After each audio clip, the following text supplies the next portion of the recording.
Good morning, Chairperson. Good morning, members of the Portfolio Committee.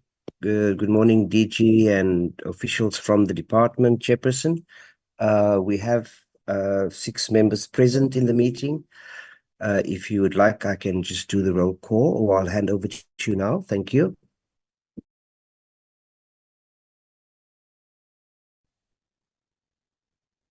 Thank you very much, Llewellyn. Let me greet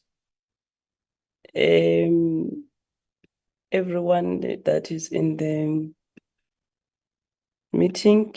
I see the DG is in the meeting, and the officials from the Department of Basic Education, and also members that had managed to log in. Morning to everybody. Can you help us? Recording in progress. Roll call, Llewellyn. Thank you, Chairperson. I have yourself, Honorable Binko Gigaba. I have Honorable Aduins, Honorable Letsie, Honorable Van Zyl, Honorable Sukers, and Honorable Boshoff currently present in the platform chair. Thank you very much. Thank you very much. We are meeting today, honorable members, and do you have apologies, Llewellyn? No apologies. Chairperson, my apologies for the only apologies was from the department for both the minister, who's currently at a conference, and deputy minister is currently on oversight in Mpumalanga. Thank you, Chairperson. Thank you. Oh, okay. Those are the apologies that we have received. You can flight then the agenda. Members would recall that we couldn't have a meeting on the migration of ECD the other week because of the SONA debate. So we had moved that presentation to today, and together with the presentation on the analysis, implications, and the impact of 2024 SONA, which means we are going to have 2 presentations. And these presentations, fortunately, they are both from the Department of Basic Education, which DG request that we should check the issue of time, though, of course, we would want the presentations to be thorough and to be thoroughly presented. So can I get members to adopt the agenda, and then after that, we are going to adopt the minutes of the 20th of February. Honorable Principal. Modula studio iririties vakaseru du medicine wanesu and riberi du medicine maloko kaufela team DBE from Department of Basic Education redu medicine le varishuma moko. What happened with me? Who's gone? Or Principal? It's your network, Chair. We can hear the Principal. Can you hear me, Chair? Oh no, it's me. It's fine. You can proceed. Yes, in the Portfolio Committee, all honorable members. But now I take this opportunity to rise and move that this agenda be adopted as is. Thank you, Honorable Murwane. Thank you very much, Honorable Chairperson, and greetings to the portfolio members, including our staff. I don't know whether the minister and the deputy minister are in, because I was struggling with network, but I want to second that we adopt the agenda as reflected. Thank you, Chair. Thank you very much, members. I'm not going to waste time. Before I forget, members should have, I think by last week, already received the report, the legacy report. Now that we are going to do next week, but it's meant for members to go through it and make some additions where they want to make some additions and send those to both Llewellyn and Stellenbosch, and so that they can be part of the report, and also what could be the recommendations for the administration that is coming, so that when we come next week, we don't necessarily do that in the meeting. We go through the report.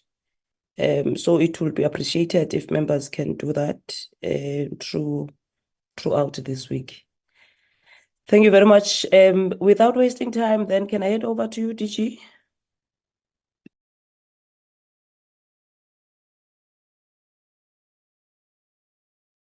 Good morning, Honorable Chair, honorable members. Thank you for the privilege of calling us before your committee to come and present on these two reports. Let me put forward a disclaimer. The iPad with iPad Me, it's mine. I've tried to rename it. The inanimate is just rebelling against me. I even tried to join on both my phone and my iPad, and I had a terrible echo feedback. I've decided to switch off the phone and rather use the iPad. Chair, we meet at this point at the time when South Africa is hosting the 14th policy dialogue of the Teacher Task Force, which is a forum created by UNESCO to focus on matters that relate to teachers. The entire globe is in the country, is in the capital on the Park Hotel in Sandton. And the minister is hosting dignitaries from UNESCO and also ministers and deputy ministers from different parts of the globe. And the main focus is around the shortage of teachers as part of moving forward to meet a sustainable goal number 4C, which focuses on conditions and the retention and attraction of teachers. Last week only, the United African Union announced a theme of 2024 being the year of education, and our presentation, which will be the second presentation, will reflect on that. The first presentation will be on progress made in terms of early childhood development. It's almost 2 years after the president signed the proclamation to get the function moving to education, which means basic education, which would include the 9 provincial education departments. We will give a progress report in terms of the new delivery model that we are looking at. We'll also reflect largely how we want to take the provision of ECD forward. We've started with mass registration, started in Gauteng, is now going to other 9 provinces to get a full picture over and above what the research gave us in terms of the census data and Thrive by 5 and other research work that has happened around ECD. We now want to get a full sense of what obtains out there. And the presentation will reflect very much about the intended new model and the progress that we have made in terms of making sure that the ECD that is provided within the basic education sector is different from what was provided from the Department of Social Development. The second presentation on the analysis of SONA, this is a much more strengthened presentation, which will definitely reflect on the recent SONA comparing to others, but also very important to be very critical of our work, the progress that we have made, and also identify weaknesses within the sector. Using, of course, the 6 social justice principles of access, redress, equity, quality, efficiency, and inclusivity. And would also infuse, there are 3 slides, Chair, I must apologize in advance. After attending the African Union last week, we thought that it's also important to bring the committee up to speed about the new theme that the African Union has now announced for 2024, which is in line with our own theme that we've been pursuing through our Lekota, which is coming on the 14th to the 16th of March, skills and competencies for a changing world. Bringing that alignment between Education 2030 of UNESCO and now the African Agenda 2063, specific to education theme, and as well as our own theme that we follow within the basic education sector. I am now going to invite Ms. Geya to lead her team to give the first presentation on early childhood development. Ms. Geya is on the platform together with the senior managers, as well as Mr. Padayaki in terms of the second presentation on the analysis of SONA, together with managers reporting to him on the specific function. If you allow me, Chair, I will then hand over to Ms. Geya and the team to take us through the first presentation. Thank you, Chair. Thank you, DG. If I may come in, Chairperson. So Dr. Kotze will do the presentation, but just to briefly give an indication, much has happened in the ECD space since we last have come to report to the Portfolio Committee, and we are focusing on areas that we have highlighted, which involve our mass registration, as well as our strategy going forward on ECD. And Dr. Kotze will cover all of those areas in respect of what we are doing. Over to you, Dr. Kotze. Good morning, honourable members. Good morning, DG. Good morning, senior managers. Thank you for this opportunity to provide an update on early childhood development. I trust that my screen is visible to everyone.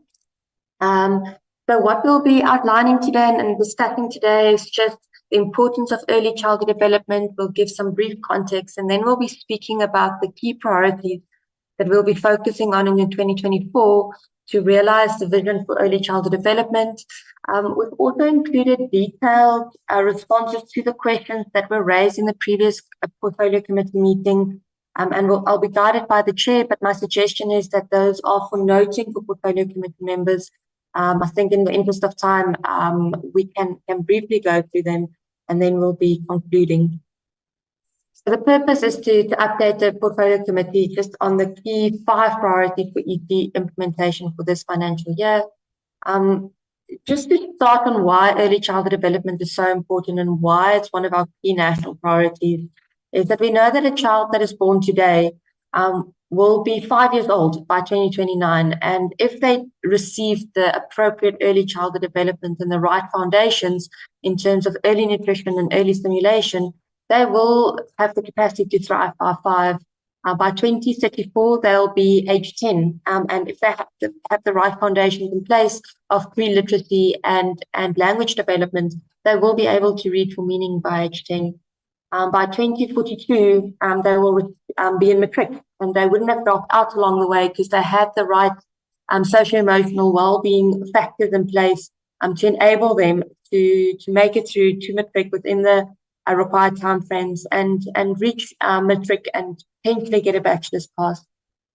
And by 2044, 2045, they will have gone through a university system and will have economically productive citizens that can participate in our country and build the future for the country that we hope to see. And that is why it's urgent and important for us to care about the children today, that we care about that age group from conception to school-going age and ensure that they've got the right developmental milestones in place to enable them to thrive. If we look at the attendance of children from birth to school-going age at group learning settings, we know that the majority of 0 to 2-year-olds are not currently in group learning settings.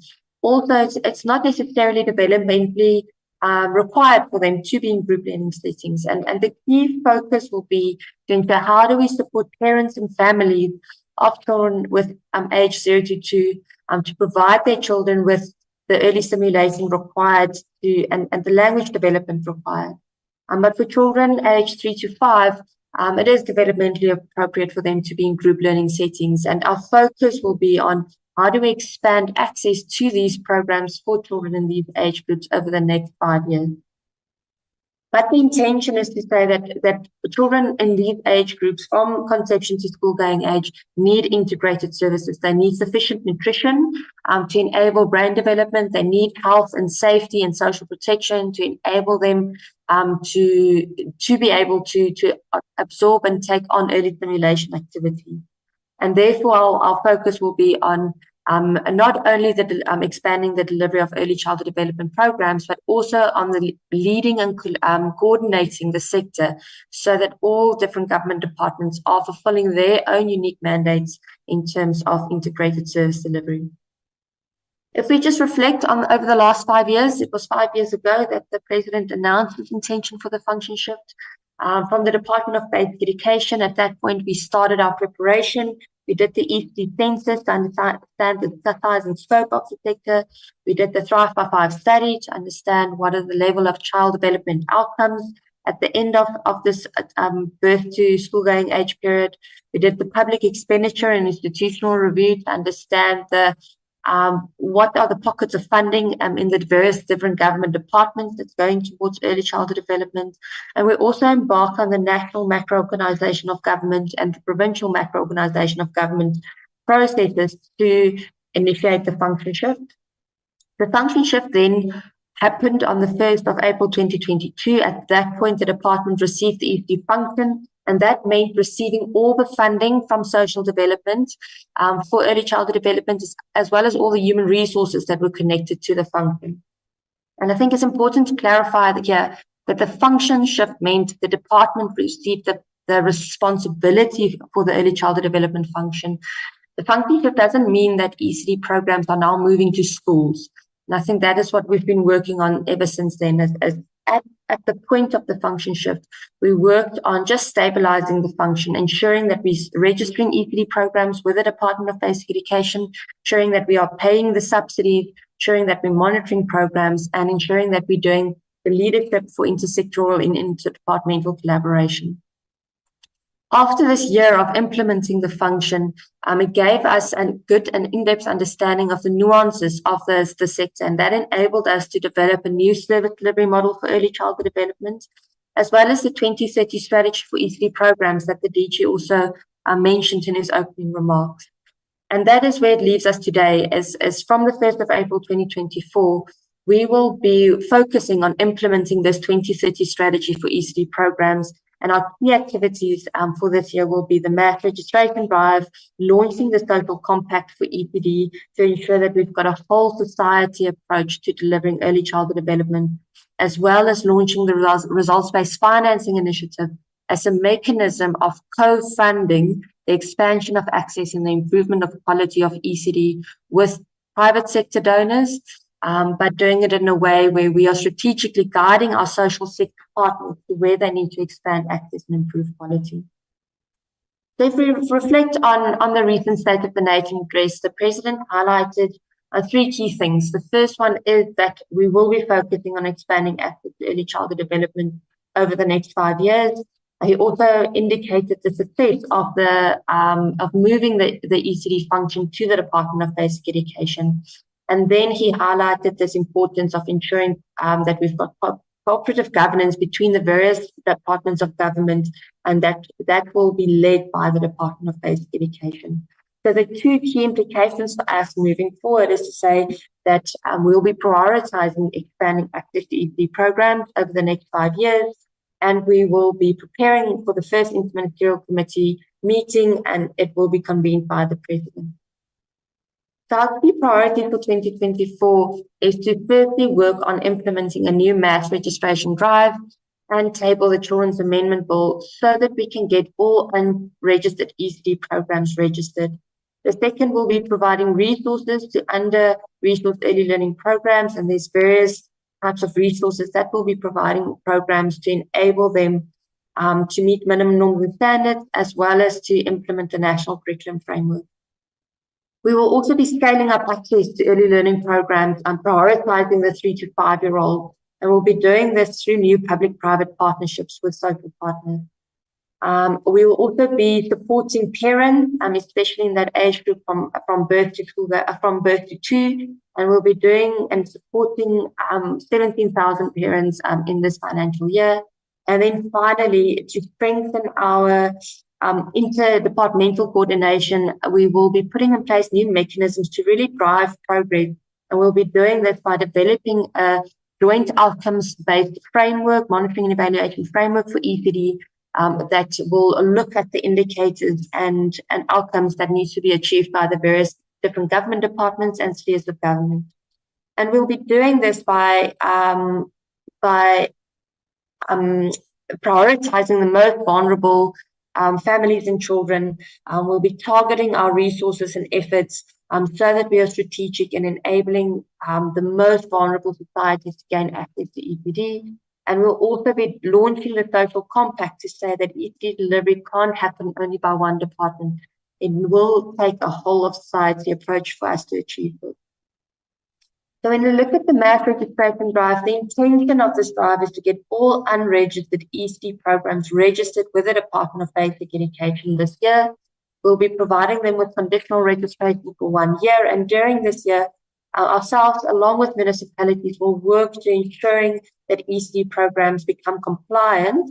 We'll be providing the pre-registration support packs to help them meet the minimum health and safety norms and standards. And we'll also be working with municipalities in getting the required approvals for them to be registered.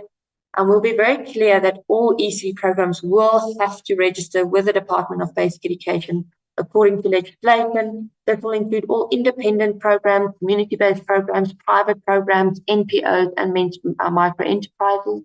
But we'll also be very clear that registration doesn't automatically mean funding. There's a separate funding process, and ECD programs will have to apply for funding, and provinces will be able to allocate funding as per the funding that's been availed by the National Treasury. Once ECD programs have registered, they'll get a certificate with our logo so that they can display it to community members and parents and communicate that they are known by the Department of Basic Education. The 4 strategies we'll be using for this mass registration drive is to get our education districts to prioritize resources for these registration weeks that we'll be having in the high priority districts. We'll be prioritizing districts with the highest number of unregistered ECD programs. We've worked on simplifying the registration processes so that we can lighten the administrative burden on our district officials. We've worked with SOLGA, COCTA, and municipalities on developing recommended practice notes for municipalities so that they are aware of the influx of registration applications that will be coming their way, and that they'll also be taking developmental approaches to enable our ECD programs to get registered, and then we'll be rolling out the pre-registration support pack. In terms of timelines, we've been working on communicating these plans with the provinces. We've started our planning for piloting in Gauteng. We'll be issuing the recommended practice notes with municipalities shortly, and then we'll be rolling out our pre-registration support packs in the new financial year. The second initiative here is the Children's Amendment Bill of 2023, and we've realized through this registration drive and planning for it that we really do need short-term legislative reform if we really want to make early progress towards our goals for ECD as per our strategy. So we've comprehensively redrafted the Children's Amendment Bill. It's now a fully DBE bill, and we're calling it the 2023 Children's Amendment Bill. We are hoping that we'll be able to get it out for public comment shortly, so that we can really establish and move towards implementing our service delivery model for ECD. And the ways in which we will be doing that is simplifying registration, really prioritizing quality by aligning it and placing the national curriculum framework on statutory footing, by enabling us to have the different ECD modalities as we've envisaged it in our service delivery model, by revising and streamlining the norms and standards for ECD, and again aligning it to our vision for ECD, by clarifying conditional registration, by clarifying the role that local government needs to play in terms of childcare facilities, by clarifying the responsibility of health and safety, by introducing a standard draft bylaw for ECD, and by reviewing the regulation. Our second strategy is about the provision of resources to ECD programs, and the first activity here will be to provide minimum resource packs in terms of learning and teaching support material to the most vulnerable ECD programs, and the second one will be the health and safety support packs for ECD programs. The third strategy is about scaling up access, and this is by truly implementing our 2030 strategy for early learning programs, where the vision that we want to achieve through this strategy is to attain universal access to quality ECD programs, prioritizing the most vulnerable children. And we are defining universal access in a way that every community has the right mix and availability of ECD programs to meet the needs of families and children in that community. We are building this, or our new service delivery model is built on international best practice, and we've done a couple of international studies to understand how other countries are delivering early childhood development. And we've learned from Seychelles, Maryland, Finland, Denmark, and Cuba, and we've taken the strengths of the different systems in these countries and used it to shape a truly South African ECD service delivery model that's unique to our context. So we've learned from Seychelles on what are the different program modalities that can be used for children from different developmental and age stages. We have also understood and learned from the strong relationship that they've built between ECD programs and the nearest primary schools. From Maryland, we've understood how we can enter into public-private partnerships with our social partners, so that we can expand access and improve quality by leveraging off the resources that's currently in the sector. We've also learned from them on how to implement a quality assurance system so that we can set quality standards at the Department of Basic Education and then hold the sector to account for reaching these quality standards.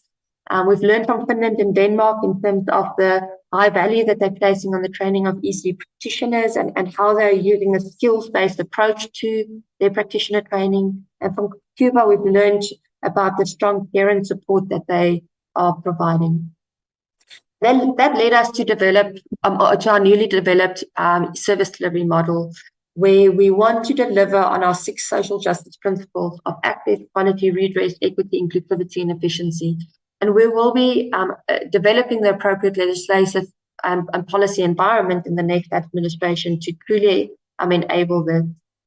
The service delivery model, we call it a DBE-led and coordinated mixed provisioning model. And what we mean by that is to say that as the DBE, we will be conducting population-based planning so that we can identify those areas that are most vulnerable and have the lowest access. Based on that, once we've identified these areas where we need to prioritize the expansion of access, we'll be coordinating with the sector. We'll be entering into strategic partnerships with our social sector partners for them to increase access and improve quality in those areas. So we'll be directing our social partners to go and expand access. That means establishing new programs in the most vulnerable areas that require access. So delivery of early childhood development will not be happening necessarily through primary schools. Some primary schools might decide to establish ECD programs, and that's fine, but the largest bulk of our provisioning will be done by the sector through community-based sites and through areas that's accessible to children in the areas where they are at. And we'll be doing this by directing social partners to where they need to establish services. And that leads us to the integrated provisioning, where we will ensure universal access to a range of ECD program modalities, and we'll ensure that this happens in an integrated fashion. The mixed provisioning model is saying that we'll have different delivery modes based on the age of the child. So if we look at 0 to 2-year-olds and we think of that graph we showed right at the start, the majority of them are at homes, and we'll be collaborating with the Department of Health on thinking through how we can really strengthen home visiting and outreach programs to strengthen early stimulation in the homes. And then for our 3 to 5-year-olds, group learning settings or early learning programs will be our strategic focus. And there's 3 different modalities that we'll be focusing on in terms of providing early learning and language development opportunities. And these are ECD centers, play groups, and day mothers. But for us to achieve this vision, we will need a social compact for ECD. We will need a whole of society approach for this to be successful. As basic education, we will be responsible for the legislation and policy development for ECD programs. We'll be responsible for planning, coordination, and directing access expansion. We'll be responsible for setting quality standards and evaluating ECD programs against those standards, and we'll be responsible for subsidizing eligible children. Our sister departments, like the Department of Health, Social Development, and COPTA, will be responsible for their own line function mandates related to children from birth to school-going age, but there will also be joint delivery of integrated programs that will need to happen, like supporting children with special needs, like providing adequate nutrition to children in that age group. And these will need to be developed jointly and delivered jointly. Our social partners will then be responsible for expanding access, that is establishing new ECD programs and running these programs for us. They'll also be responsible for providing quality improvement and support to ECD programs, given that this is something that they've historically been doing, and we don't have subject advisors for ECD at a district level to fulfill this role. So given these constraints on the government side, having these strategic implementing partners fulfilling this role for us will enable us to really reach our goals by 2030. And that is why we'll need donors and business on board. Historically, they have been funding our social partners, and we will require their support to continuously do that, with government strategically guiding business donors and implementing partners to where the support is most needed.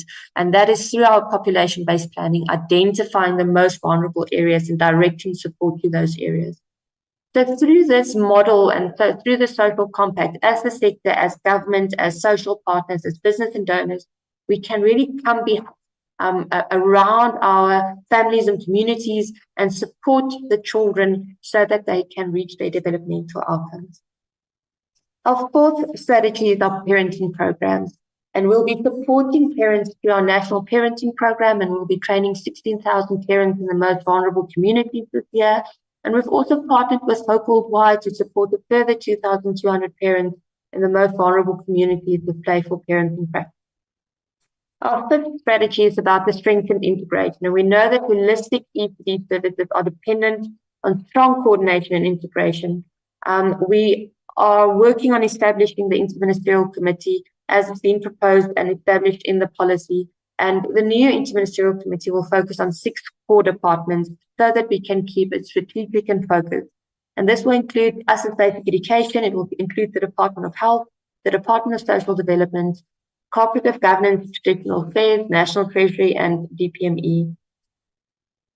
We've highlighted the roles and responsibilities of the different departments, with a key mandate for each department still remaining like that. But we've also went on to highlight the key deliverables that each department will need to do to ensure that we've got integrated delivery of ECD programs. So as basic education, our two core mandates is ensuring universal access to early stimulation and learning programs, as well as the overall coordination and integration of ECD program delivery.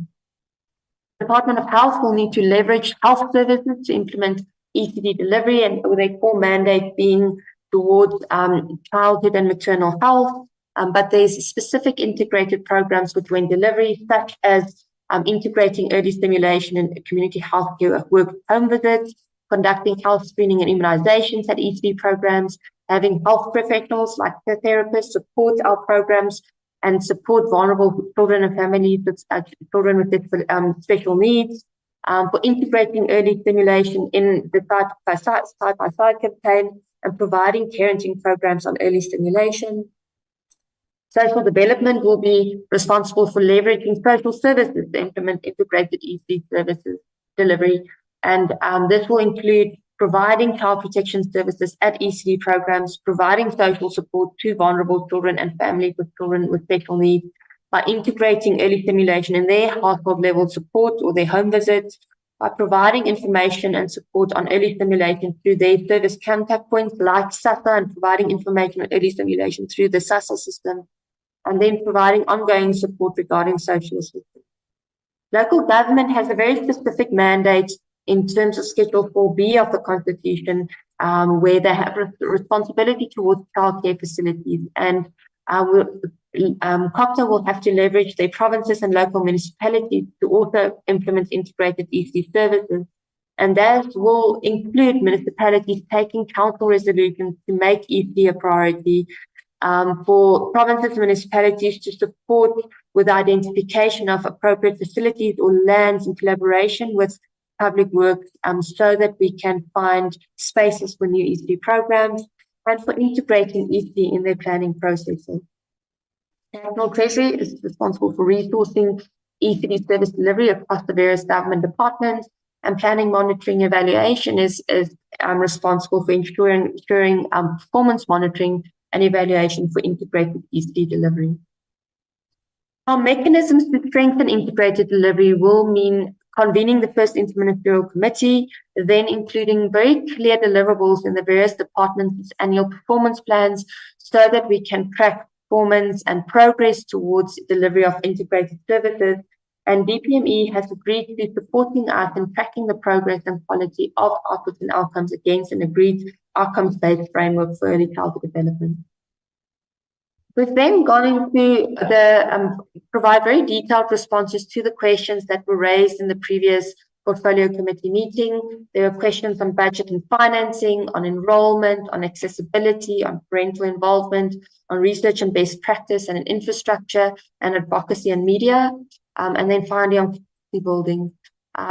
The interest of time, I won't go through all the detailed responses, but they are there for members noting, and also just for us to ensure that we are comprehensive in responding to all questions. In conclusion, we know that equitable access to early learning and development opportunities will be the cornerstone of improved educational outcomes and inclusive economic growth, both in the short run, but also in the long run. But if we want to achieve this, we will really require strong cooperation, collaboration, and coordination, not only across departments and spheres of government, but also with the sector, with our social partners, with business and donors, and just as importantly with families and communities. And that's why the social compact and us coming together to really support our children is so critically important. Thank you very much.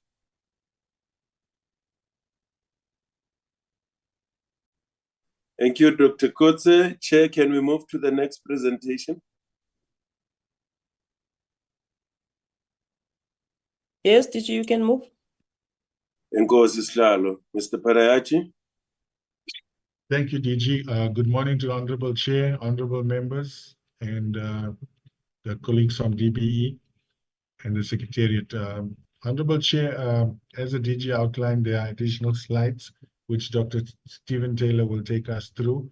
So not only do we do an analysis, but we're looking at the impact and the implications. Dr. Taylor will also share information regarding what we can look, suggestions regarding the future as well. So, Dr. Taylor, over to you. Thank you, Mr. Padiachi, and thank you, Honourable Chair and DG, and good morning to all honourable members of the Portfolio Committee. The presentation, as mentioned, is on an analysis of the most recent SONA address by the President, and in particular on the implications for the basic education sector. So the outline for the presentation will share the purpose, will provide some background around a reminder of some of the strategic priorities in the sector coming from our various mandates and plans. We'll then spend a little bit of time sharing on some of the progress in the sector over the last 5 years and even longer term, in part because this year's SONA probably did have more by way of reflection on achievements of the current administration rather than new pronouncements, which makes sense given that we're coming to the end of the current administration. We then turn to an analysis of the SONA itself, and we compare to some of the recent SONAs of the current administration, and then we share some progress that we've made against some of the previous commitments in recent SONAs before, as we conclude, we look ahead to some of the emerging priorities for the next 5 years. So that's the outline for the presentation. The purpose then is to present an analysis of the SONA and its implications for basic education to the Portfolio Committee. So as background, we look at the strategic priority areas for basic education, starting with the MTSF, which has 5 major goals, of which the 4th one relates to basic education. And what's highlighted there is that our schools will have better educational outcomes, and every 10-year-old will be able to read for meaning. Another document that provides guidance around our priorities is the Action Plan to 2024. This is the sector's 5-year plan. And it has 27 goals as shown on the diagram. The first 13 goals are all about improvement of learning outcomes, which is the core outcome of basic education. And then goals 14 to 27 are all about how we're going to achieve those outcomes. Things that we have to do, for instance, improving access to LTSM, improving school management, improving parents and community participation, etc. All those sorts of things that we plan on doing in order to achieve our goals. Then this diagram, we've sometimes shown to you before, as a way of just reminding us of how these different plans and mandates relate to each other and inform each other, starting with the long-term plan of the National Development Plan, which feeds into the various 5-year plans, both the MTSF and the sector plan, the Action Plan to 2024. We also have international commitments, in particular UNESCO Sustainable Development Goals and the African Union's strategy on education. Then the SONA happens annually and also gives input into our annual plans. So all of these big plans do feed into annual performance plans of the national department and of provinces. And then on the right of the diagram just shows how there are various efforts to reflect and analyze progress against these plans, which we do report to you as well. So that's a simplification of quite a complex process and how we try to ensure alignment. Then, as the DG mentioned in his opening remarks, we've included a couple of slides here on the African Union's Year of Education for 2024, because it is one of our international commitments and obligations. And this year, there's a special effort being made and was launched last week at the AU with a vision to educate an African fit for the 21st century, building resilient education systems for increased access to inclusive, qualitative, lifelong, and relevant learning for Africa. And then this year, the AU has identified 10 targeted outcomes, which we thought we'd highlight to you as well. The first targeted outcome is to encourage reform within the teaching profession through comprehensive quality development programs. Second one is around investing in STEM subjects, as well as foundational literacy and numeracy, and integrating technology and co-curricular activities. The third outcome is to enhance teachers' capacity to teach African history and to support the inclusion of the AU's Charter on Democracy in curricula. Fourth, it's about strengthening TVET and higher education. The fifth one is to upscale evidence-based and sustainable digital solutions. The sixth one is about creating healthy, conducive learning environments through homegrown school feeding, peace, and health education. The seventh is enhancing equitable access to quality education for underrepresented groups, especially in emergency and conflict areas. Eighth is about improving synergies between education management systems and labor market data. Ninth is establishing and strengthening multi-sectoral and multi-stakeholder partnerships in education. And the last one is to increase sustainable financing and investment in education. Then over and above these 10 targeted outcomes, the AU has also highlighted 3 key concerns. The first one is about the high out-of-school rate on the continent. So although they do acknowledge that there's been progress over the years, there's an estimate of 98 million children in Africa who are of a school-going age, but who are out of school. And so this is obviously a concern here in South Africa, but it's a major concern for the continent at large.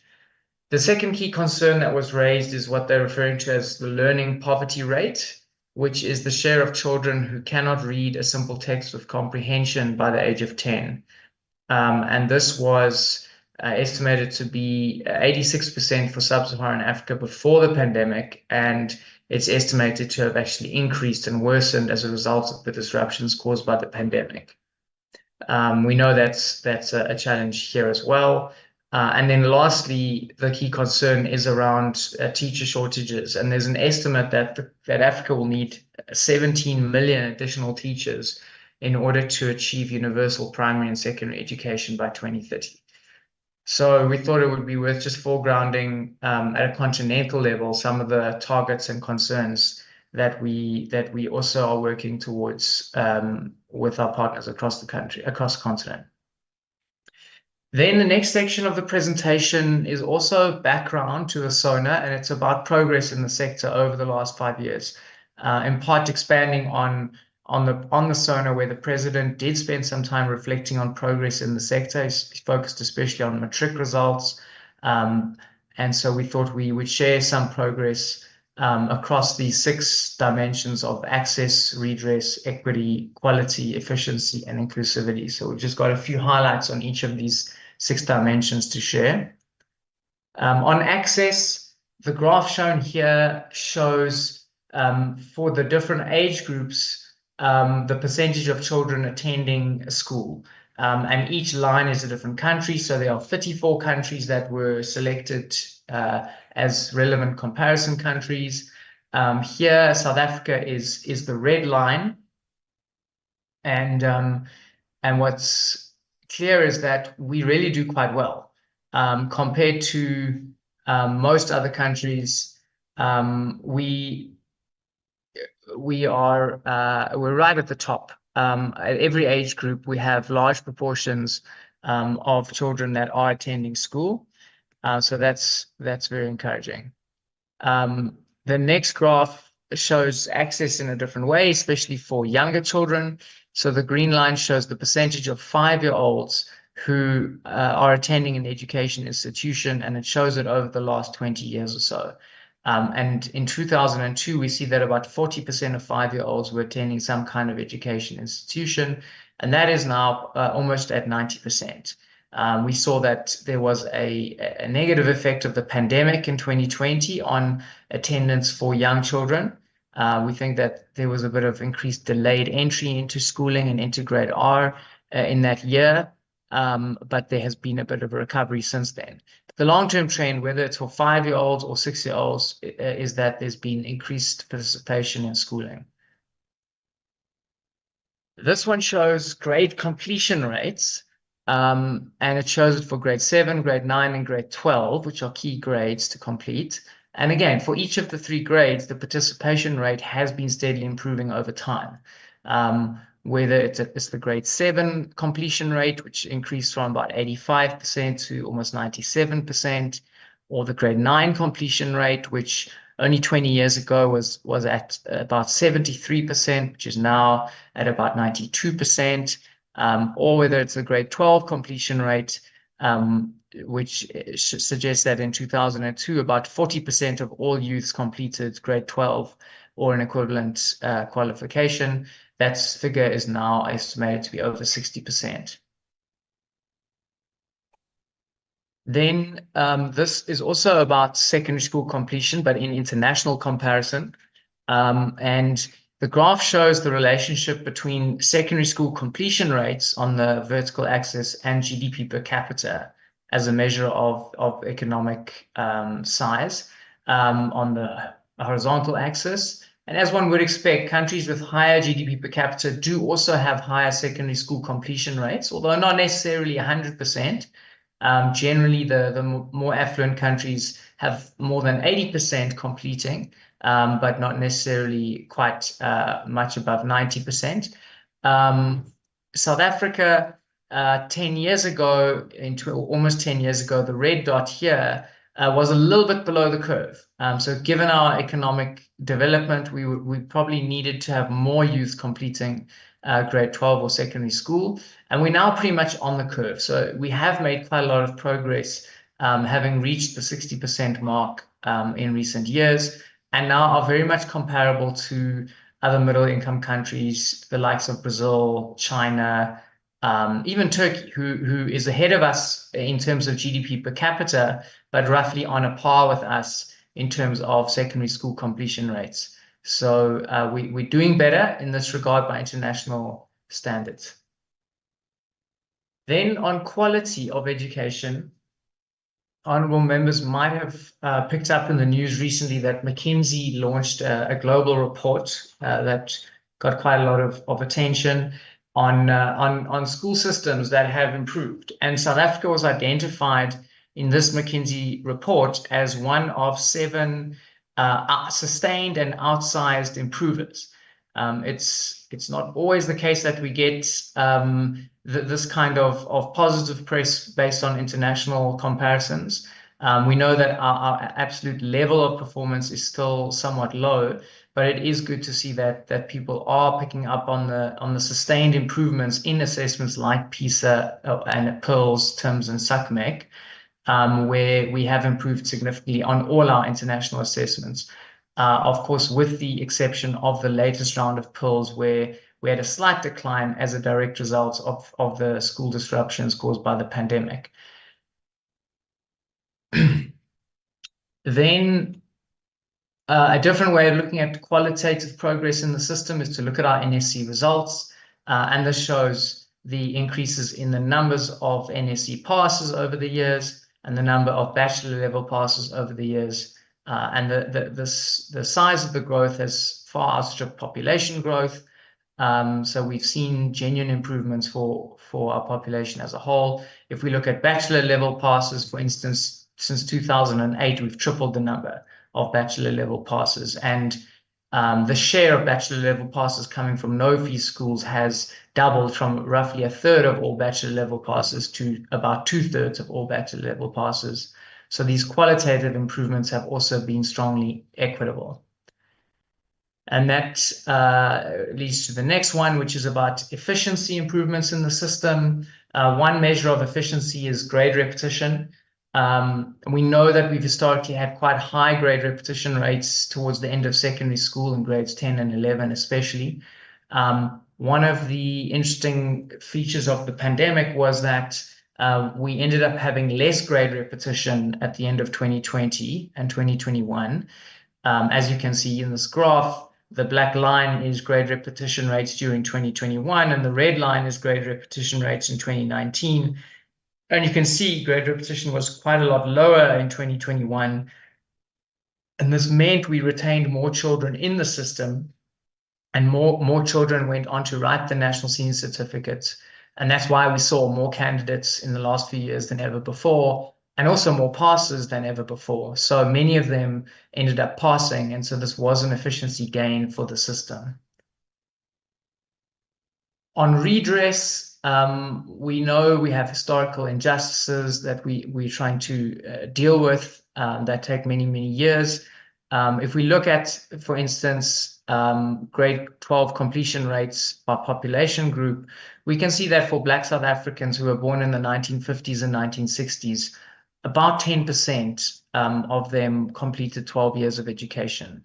And over time, that has improved significantly. By the time those born in the 1980s were completing their school in the late 1990s, after the transition, we saw that about 30% of all Black South Africans completed grade 12 or equivalent. And the latest household survey data now shows that about 60% of Black South Africans attain that milestone. So the improvements that we've seen in our education outcomes have been contributing to redress, although there are still significant inequalities, of course, that need to still be addressed. On the related topic of equity and inclusivity, of course, we have many pro-poor policies, pro-poor expenditure models. We provide nutritious meals to children every day. We have ways to alleviate the financial burdens on households, both through no-fee schools and fee exemptions, but also things like scholar transport, and then policies to screen and identify children for special educational needs as well. Members, that is just a summary of some of the areas of progress. Of course, more details could be provided, but in the long run, I think that's to expand on the President's points about the progress that has been achieved in the sector over the last 5 years and even the last 30 years. And so turning to the SONA itself, the SONA is significant in that it sets government priorities. It helps us determine the priorities within the DBE. It makes public commitments for us. And so it's important for us in the department and in the sector to ensure that we align what is in our plans to the direction provided through the SONAs. This year's SONA, we present here the direct quotes of what the President said in relation to basic education. He said quite a lot on early childhood development. He said over the next 5 years, we'll focus our attention on expanding access to early childhood development and improving early grade reading, where we are already beginning to see progress. Moving early childhood development to the Department of Basic Education was one of the most important decisions, as we were now able to devote more resources to early childhood development and ensure that through cooperative governance, various departments of government get involved in the early childhood development, augmented by the Department of Basic Education. And then on the school nutrition program, he referred to Tinswalo and her journey, who was enrolled in a school where parents did not have to pay school fees. And each school day she received a nutritious meal as part of the program that supports 9 million children from poor families. On the presidential employment stimulus, the President pointed to the fact that we've placed more than 1 million school assistants in 23,000 schools, providing participants with valuable work while improving learning in the process.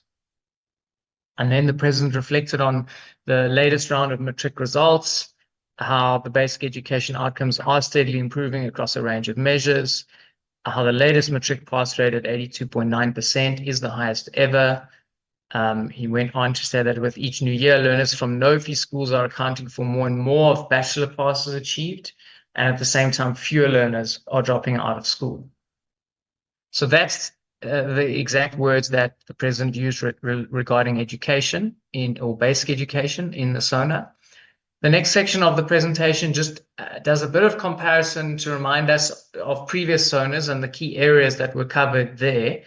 Going back to February of 2020, we saw the migration of ECD being strongly in focus. We saw early learning, reading and numeracy coming in. We saw a focus on skills for the fourth industrial revolution, coding and robotics, and skills for a changing world. In 2021, we saw the same focus on ECD, but of course now also with the pandemic, we saw measures to address the school disruptions being discussed in the SONA. We also saw issues around school safety and school readiness being addressed. In 2022, we saw continued focus on learning recovery in the wake of the pandemic. President also spoke about a special purpose vehicle for school infrastructure and now announced the teacher assistance program.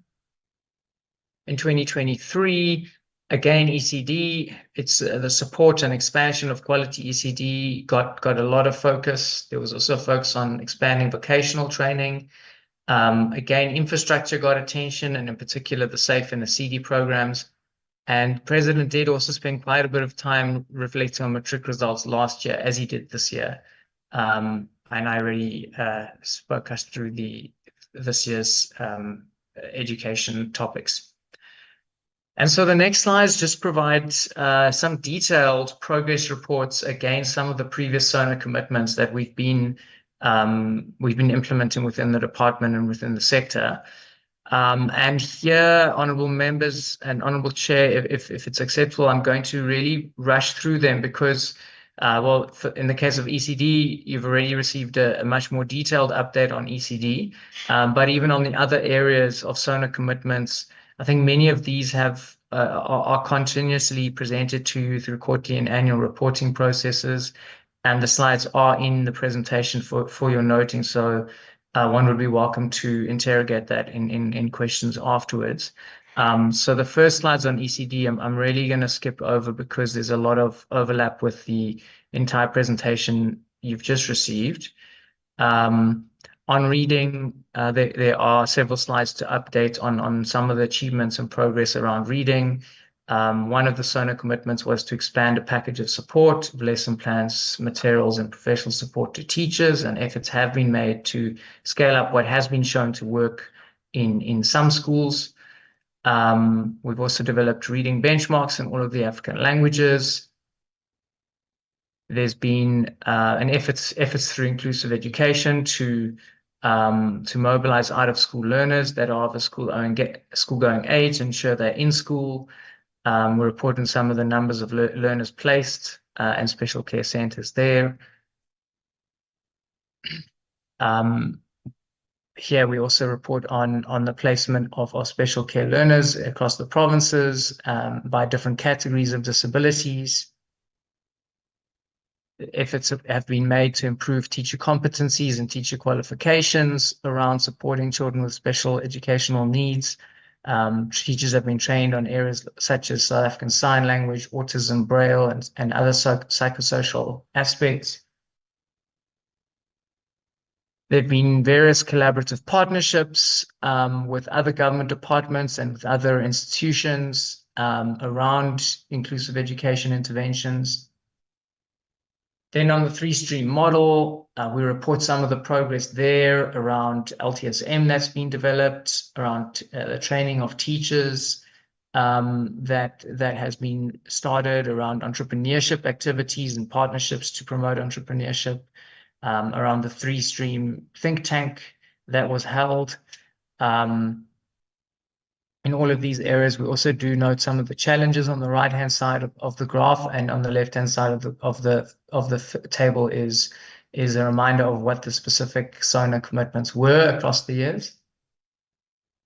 On skills for a changing world, which the President has spoken about over the years in the SONAs, we report on progress with the pilot of coding and robotics in the foundation phase and the intermediate phase, as well as 1,000 schools pilot in grade 7 and 570 schools that are being piloted in grade 8 and 9. We also share on some of the partnerships towards coding, especially those aimed at girl learners. And on the right, we note some of the challenges there, in particular around funding. Then on school connectivity, we report some of the latest numbers on schools with connectivity. On teacher efficiency, we report on some of the events to promote teachers, the National Teacher Awards, and other meetings and initiatives that we've been doing to promote teachers and teaching. On social cohesion, we report on the gender responsive pedagogy toolkit for early childhood education that was developed and implemented.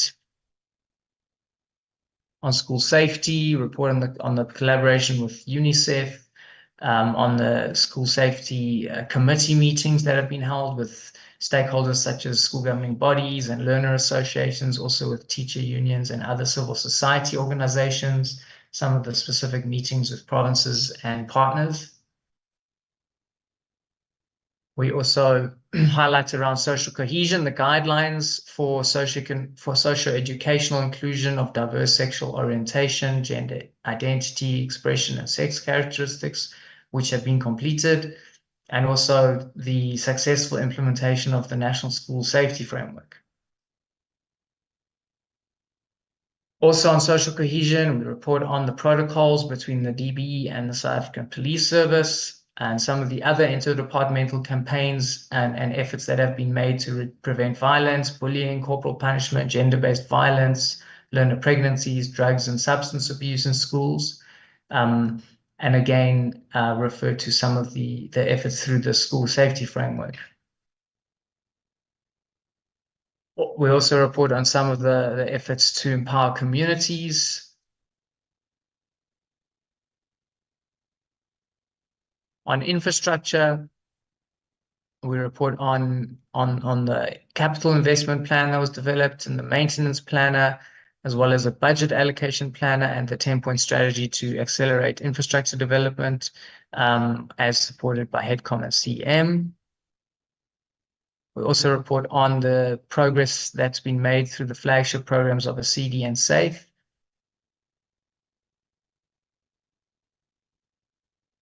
As well as the loan funding that has been offered to support infrastructure development in the Eastern Cape and the Northern Cape.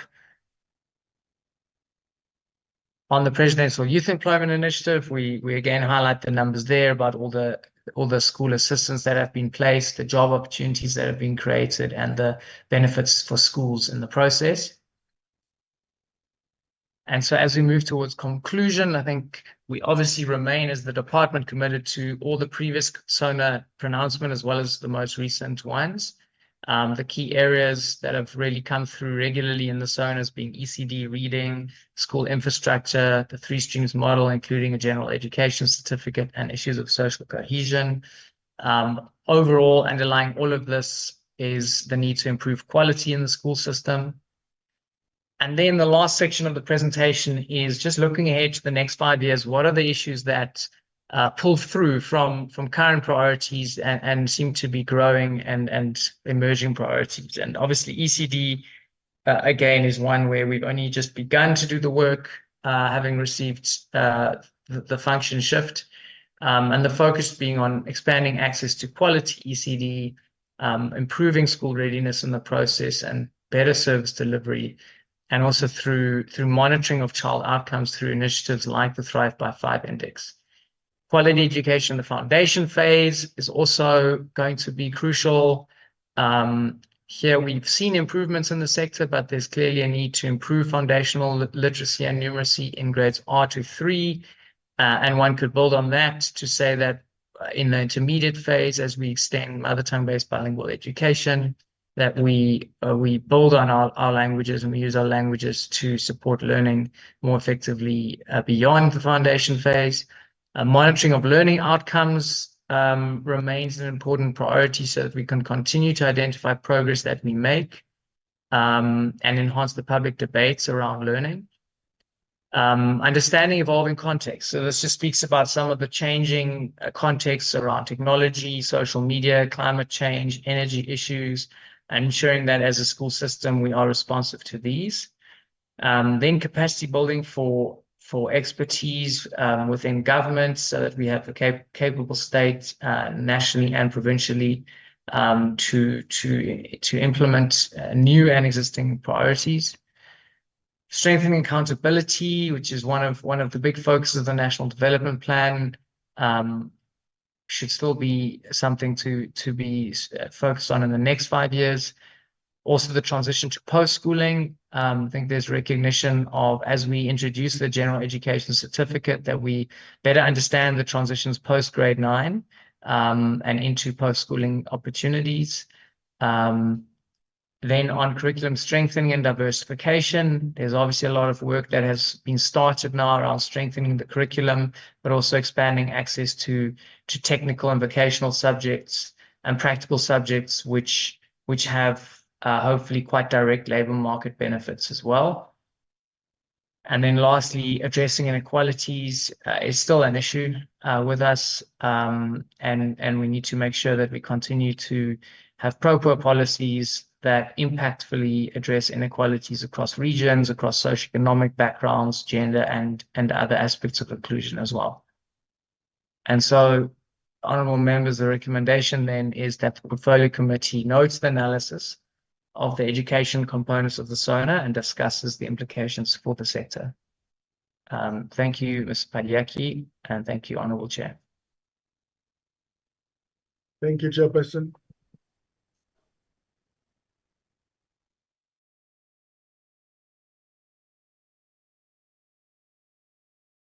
No, thank you very much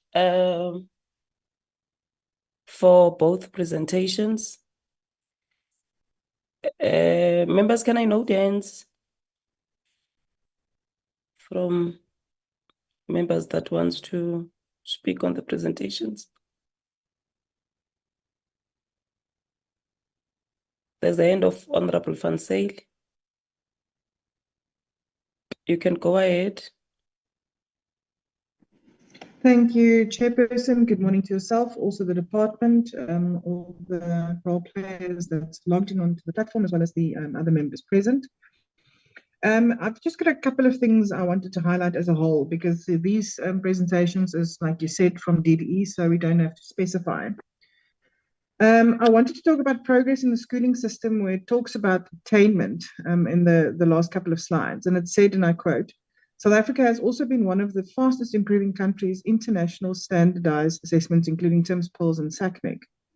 When we talk of SACMEC, we need to then accurately report also on what they found. They sought to measure teachers' knowledge of subject matter and found that South Africa is lagging far behind in African counterparts. Grade 6 teachers achieved results of below 50%. So 41% for math and 37% for reading subjects. This actually shows that South African teachers have very little content knowledge, which puts learners at already disadvantage. On PILS, well, we know about the 80% of grade 4 learners that cannot obviously read for meaning. Then when we talk about the equity and inclusivity, we need to realize that although the government program to have a functioning NSNP program to provide nutritious meal a day, 1 or 2, children still went hungry in both the KZN and EC scandals last year. To this end, no one has actually been pointed out as the culprits in this, and there seems to be no consequence management. The department talks about CS policy to screen and identify children for special education. It needs to ensure that more than 90% of 7 to 5-year-olds then with disabilities now attend school. Yet, on an oversight earlier this year to KZN in Limpopo, we saw Silindini Special School in the Vimba district that was struggling immensely with the psychosocial reports to admit learners from grade 7 to 8. We also saw at the same school that the SGB had to fund nearly 20 support staff to help look after children as the department didn't fill vacancies. The nurses had to work throughout day and night as there was a shortage. At this school, there was about 10 blocks of hostels, but again, a shortage of staff. They urgently needed about 15 house mothers. Then in another school, Bosele, we also found, and it's for deaf and blind children, we also found similar scenarios. Yeah, there was 271 children and only 10 house mothers to look after them 24/7, only 10 house mothers. The nurse had a beautiful little clinic with no equipment, not even a scale, not a thermometer to measure temperature, no blood pressure machine, no blood sugar testing machines. She had over-the-counter cough mix and Panado, and the departments were doing nothing to assist this poor woman. Colleagues, the policies may exist, but as the department, you fail on the ground. You're also then failing the children of this country. Then when the slides talk about ECD and the commitment of SONA to provide children with ECD subsidy, it was stated that as of 30 September 2023, 882,128 children received the subsidy, 1.2 million qualify, leaving over 500,000 children without the subsidy. I know of exactly such a school in the rural town of Jamestown in the Eastern Cape. It's run by Miss Selina Seko. It's the Siakula Daycare Center. I visited the school run by this gogo in an RDP home with a pit toilet and no electricity. She's a registered NGO, but has to suffer on her own. We ended up donating tables, chair, educational toys, and more to try and assist, but it isn't enough, and sadly, much more of these exist. So the department really needs to tell us what is the proper plan. So fact of the matter is the policies are there, the SONA statements are being made year after year. We have these nice presentations, but the fact of the matter remains, schools are without flushing toilets. Schools are overcrowded. Schools are unsafe. We've seen how many murders there's been done, rapes, everything on our educational facilities in the third quarter. Statistics revealed earlier this year. Schools don't have running water. Children that qualify for learner transport have to cross bridges and walk kilometers to school. So, Chair, with that, I just wanted to say this government is not doing enough. Thank you.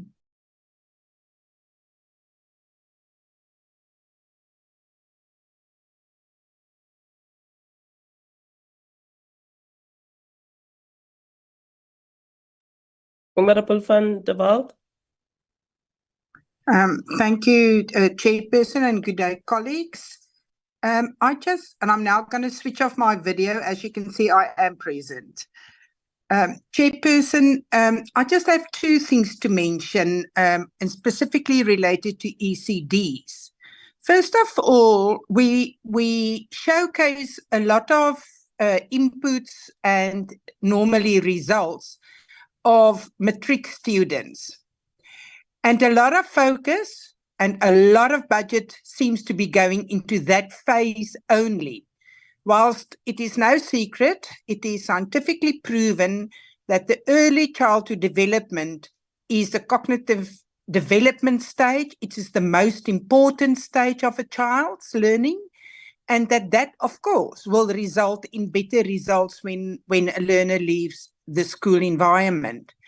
So my question is, what is the comparison of the monetary invested in this stage of a child compared to what we spend on the higher final grades? Because I think, honestly, that we've got it all wrong when it comes to that. There's got to be a lot more invested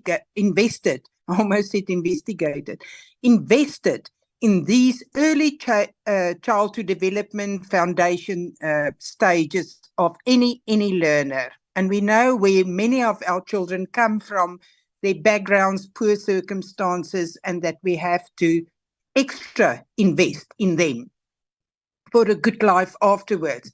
With that, of course, many moons ago, the class learner-teacher ratio for a very healthy academic development and good returns used to be 25 learners for every one teacher.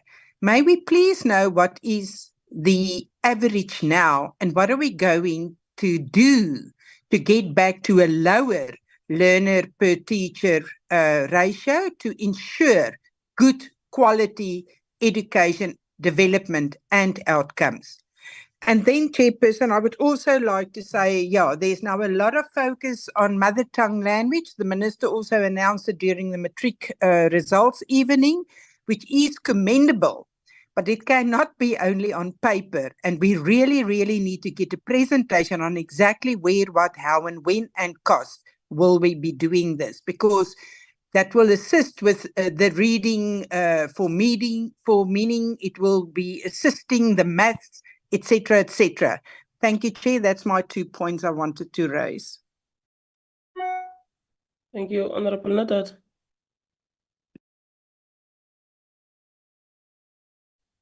Thank you so much, Chair. Good morning, Chair, and good morning to colleagues. Can I just check, Chair, before I proceed? Am I audible, Chair? Yes, you're audible. All right, cool. I just wanted to say thank you to the presentation from the department, especially around ECDs and the analysis from SONA. Just from a lighter note, hopefully that's the last SONA that we hear from President Ramaphosa, but that's besides the point. Just, Chair, on the on the ECDs, I mean, I think the vision is quite commendable, and I like the fact that you began with kind of painting the picture of where we need to start and where a child needs to end to be able to have the opportunity of being able to participate in the economy once they've gone through the schooling system, having acquired the skills that they require. DG, we've recently been to Finland and a study tour. And part of our study, tour at Finland was to make an analysis of how they view our early childhood development policies, in fact, legislation that supports ECD, and the actual implementation after the shift. I think this is the third year now. And from our understanding is that there are some experts that deal with early childhood development that have actually been spending quite some time with the Department of Basic Education in South Africa. And the comment that we received, in fact, the presentation that we received was to say, look, early childhood development in South Africa is literally patchwork, quote unquote. The way in which the policy is set up, the legislation that is supposed to support the cognitive and other development of a child from that level is non-existent. There is no curriculum in place in comparison to other countries. There's no professionalization of the sector in itself to make sure that the child receives the best early childhood foundational education. So I want to foreground some of my questions based on this background, and not taking away from the fact that I see that there are some plans in the next 5 years or 5 to 10 years, as I see some of the presentations. But unfortunately, we don't have 5 to 10 years to fix the ECD sector. Neither do we have 5 to 10 years to fix the crisis that we have of 10-year-olds, 80% of 10-year-olds not being able to read for meaning. We don't have another 5 to 10 years to make sure that we prepare a child at a early childhood development phase foundational level so they can acquire the necessary skills that they need to further their studies, acquire skills and knowledge that they require personally, professionally, and their own development to make sure that they later on are able to participate in the economy. So I do think that it's very important for us to have quite some immediate short-term goals, and then we can plan for the future. But we can't just simply say we've got 5 to 10 years and then we must end there. So the first question I do have is going to relate to early childhood development. So I wanted to check in terms of what would be the cost of registration, and how is the department engaging with early childhood development centers regarding registration? Is there a particular mode that you're using? And I see that you've got a massive registration drive that you talk about. Are there any minimum norms and standards, requirements linked with that particular registration? And how are you assisting in terms of partnering with the Departments of Health and Social Development, since both those departments have severe personnel shortages, which is staff, and have they committed to assisting DBE in this regard? And I ask this because registration has been quite a major one. And Honorable Van Zyl gave you an example, for example, of what type of ECD Umdana in Jamestown attends, despite somebody having an NGO and NPO, but the conditions and environment are quite difficult. So do you have any minimum norms and standards requirement linked to that? And is there support given where people actually don't meet those particular registration targets? And then the following are significant challenges affecting the ECD sector generally. And I've been to hundreds of them, because I don't sit in air-conditioned boardrooms. We actually go to these places. Namely, its infrastructure, its nutrition, It's the actual ECD program, teacher training or professionalizing those practitioners, institutional capacity, and funding. And I wanted to check, how are these challenges mitigated? One, do we have a way in which we are able to support the infrastructure required for early childhood development? Number two, is there a conversation around budget regarding nutrition in that particular sector? Because we've got 5 million children, according to the Nelson Mandela Foundation, that are suffering based on severe acute child malnutrition, meaning that they're not getting enough food in their system, meaning their brain cannot take on whatever knowledge they need to acquire for them at the end of the tunnel to meet what you have presented to us today of being able to access economic opportunity. So I wanted to check, since the shift has come to DBE, has there been any budgetary discussions? Because ECD is completely different from the conversation that I hear people trying to distort about making grade R compulsory, because you're talking about 6-year-olds there, but children before that, that are supposed to be developing, especially in where we come from, in rural, poor communities, Black communities where people don't take anything from anywhere. Is there a conversation around giving support budgetary-wise for nutrition in those areas? When I talk about teacher training, many of these practitioners we know are not qualified. Schools that we visit, that we've seen where they actually, for example, have grade R in that school, would ask about some of these practitioners have been converted. But before that, those NPOs and NGOs, Nabo Kok or Nabo Mama, that run these things, what type of support is being given or plans that have been given for teacher training? Is a budget behind that to make sure that we don't sit with just 45% of children that are ready to progress from ECD, but we up that number at threefold or twofold so that we get to close as possible to 100%, so that we make sure that the people that are supposed to teach and educate these children and give them cognitive and other development that they need to get at that age are actually qualified or equipped enough to do that, so that we don't have children who are mainly Black, poor, coming from rural communities that are going to suffer because they don't go to a proper ECD. And then again, institutional capacity and funding. So I just wanted to get feedback from you in terms of that. What is the actual overall budget allocation for ECD through a conditional grant? If you can maybe give an indication, maybe I missed that.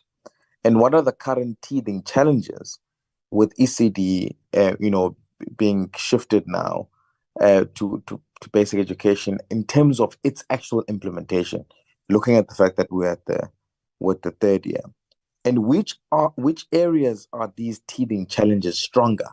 So where exactly is interventions needed immediately where the teething challenges are massive? Is it from a policy perspective? Is it from a legislative perspective? Is it from an implementation perspective? Is it from a budgetary perspective? Where are the teething problems?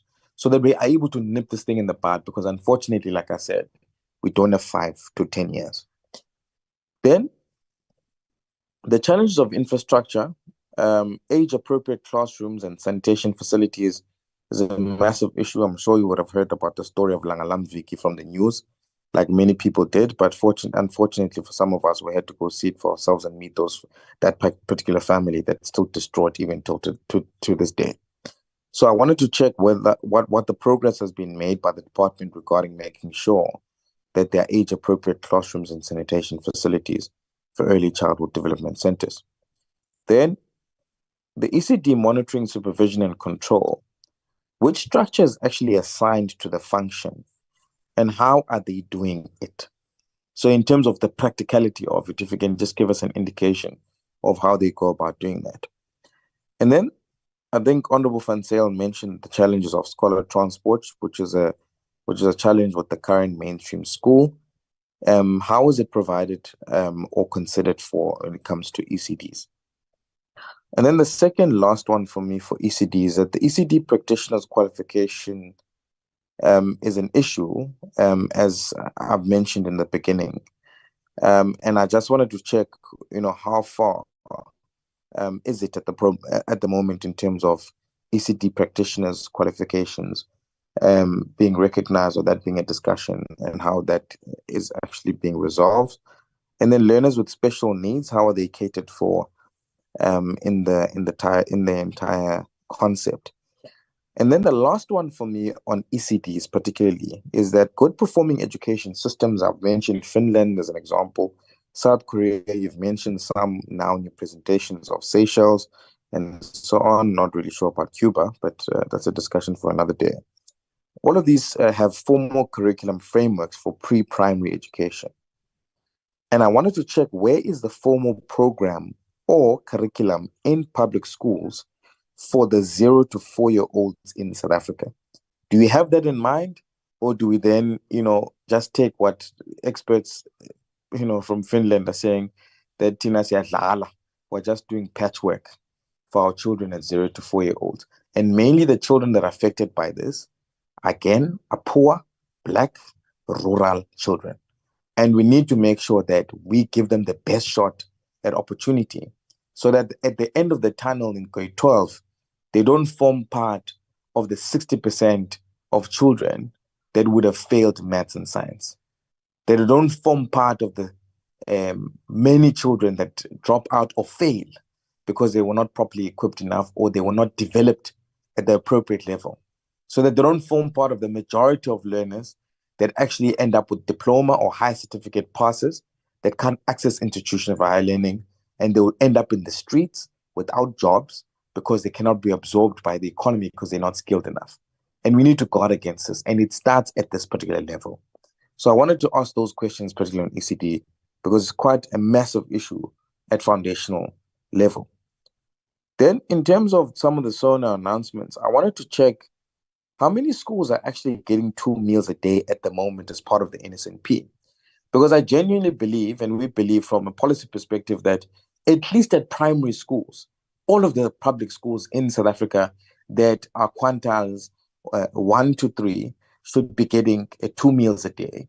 And those schools that have applied for concessions that are quintiles 4 and 5, that have children like Naval Sikh in the Free State that come from Buchabe or whatever, are able to be provided with those meals a day. So I wanted to check how many of those children actually get 2 meals a day in terms of schooling, so that we can make sure that at early foundational childhood development level, they are able to be fed enough, so that we don't have statistics saying that there are 5 million children that we can lose because they're not getting what they need to require in their system for them to be able to develop properly. And then early learning and reading outcomes have consistently been highlighted in the previous SONAs with no discernible improvement. And I wanted to check, how is the department turning this ship, around? I mean, 10-year-olds being able to read for meaning should not be a 10-year goal, like I've indicated. The turnaround strategy should be much quicker. I mean, I asked this question in every single school we went to in our oversight. And you hear principals and teachers saying, well, and HODs, no, we've just allocated 30 minutes there and there, we've got reading there and there. There's actually no strategy whatsoever to improve reading for meaning for children, especially in these rural schools. We're at the Northwest, in the middle of nowhere. And it's just 30 minutes there, we'll just have a reading corner. And it's just a by the way exercise. Yet these are the things that we need to be focusing on, to making sure that a child at least has 2 hours a day dedicated just on reading for meaning at foundation phase. We need to have an hour allocated specifically on numeracy, so that we don't have these long discussions at the end of the day about, well, we are the only country in Africa that participates in these tests, blah, blah, blah, blah, blah. Those things really don't help us, because the actual fact is that, when you do tests for meaning, they don't care what you say you've done. They just measure what children actually know. So we must stop this thing of trying to justify these poor outcomes of reading for meaning. It's terrible. And we need to have an immediate strategy for it. And not always, every SONA, we need to improve this thing of reading for me. It's been how many years now? 8 SONAs later, there's no improvement. In fact, there's a decline. And you want to compare children in 2002 compared to children in 2024. Look at the numbers of how many children have entered the system. You can't use statistics when it suits a certain narrative. We need to look at what children actually know in 2024, and not trying to paint a picture that is all gloomy when it actually is not. And I wanted to check how are Funza Lusaka bursaries now correlated with educational needs?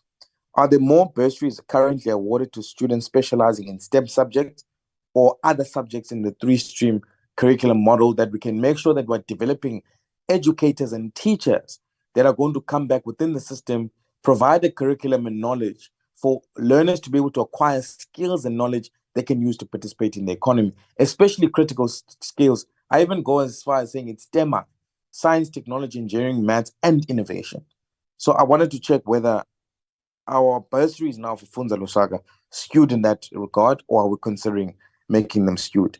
The last question, Chair, for me is the department actually on track to eradicate pit toilets this year? What is the current number of schools with pit toilets, the actual number, and only pit toilets? I'm not asking about schools that have pit toilets because they would like to have them there in case the municipality fails to bring water and they're flushing toilets. How many of those schools actually only have pit toilets?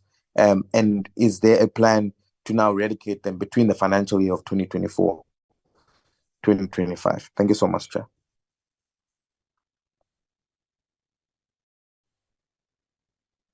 Thank you, Honorable Sukers. Good morning, Chair. Thank you. Good morning to the department. Thank you for your presentation. My first question is, which committee will be overseeing the Children's Amendment Bill of 2023? And if it is social development, what is going to be the role of the Portfolio Committee, Basic Education?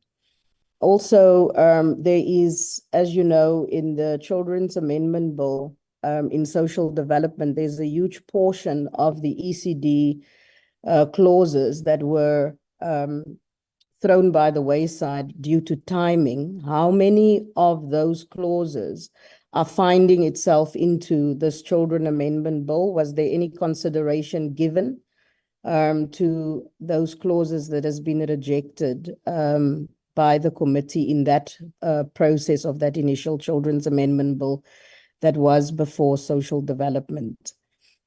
Secondly, you said you've developed a unique South African program, but that is 100% theoretical.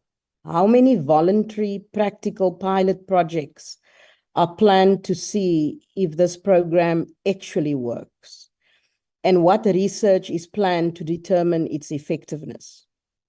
Otherwise, you are taking a massive bet that you are right, like what happens with most, if not all, government plans. We cannot have the department coming back in 3 years saying they need more money because the plans have failed. And then who are the social sector partners referred to? You seem to have the idea that you want donors and business on board to pay for this, but government will be telling them what to do. Frankly, Chair, my experience is where the government most needs outside support is actually in policy development. Too often we get to downstream problems that should have been solved upstream, but government was trapped in its own paradigm. And I think we've seen that over and over. And I think Honorable Nodada, with what he outlaid, actually underlines or underscores that point. Also, are you aware of the pressure the private sector is under? Surely we must use the tax monies we already have more effectively. It was stated that, fourthly, ECD is a whole society initiative, but then it is implied this was because all government departments were involved. What about the ECDs and the civil society having formal and informal structures for engagement? The Department of Basic Education's engagement is often more telling than what it is listening. So how many ECD operators have been involved in this project from the start? And how many listening sessions are being held with this sector? As a committee, we need to oversee these engagement meetings. I think one of the things that stands out in terms of engagement are the public hearings that we had in the 9 provinces with the Children's Amendment Bill. So much of what the public has said in that, and this is why I asked the first question, how much of the inputs that went into the Children's Amendment Bill initially under social development has been considered in this new Children's Amendment Bill of 2023, because we did go to the public on ECD. In all 9 of the provinces, inputs has been made, and how much of those engagements are going to be considered or even form part of what this Children's Amendment Bill that was referred to now. When will formal engagement structures be set up in terms of the NEPA? You stated you are imposing an ECD curriculum. Will that be imposed on all ECDs, independent or not? And will ECDs that use an alternative curriculum like your Montessori or your Waldorf be subsidized? Then fifthly, will the curriculum on gender be required in all schools? And how does that interact with the compulsory curriculum that you are enforcing? I have one comment. I have 2 comments on the so-called improvement in the schooling system, and that is simply at what investment or cost. Anything can get better if you throw enough money at a problem. What is the cost of these achievements when compared to other countries? Are we delivering cost effectively? And then lastly, Chair, I just want to raise this. There is a march happening this Friday for Mothers of the City. And it has to do with the issue around, among other things, the Bella Bill, yes, but one of the key things that they are also marching is against the issue of violence that's happening, especially on the Cape Flats in this instance. That's what the march is for. Now, when we talk about the Thrive by 5 by 2029, the department needs to give us an indication. What are those anchors that would be in place given the current challenges, especially when it comes to the issue of security, safety, and violence, and the impact that it has on children?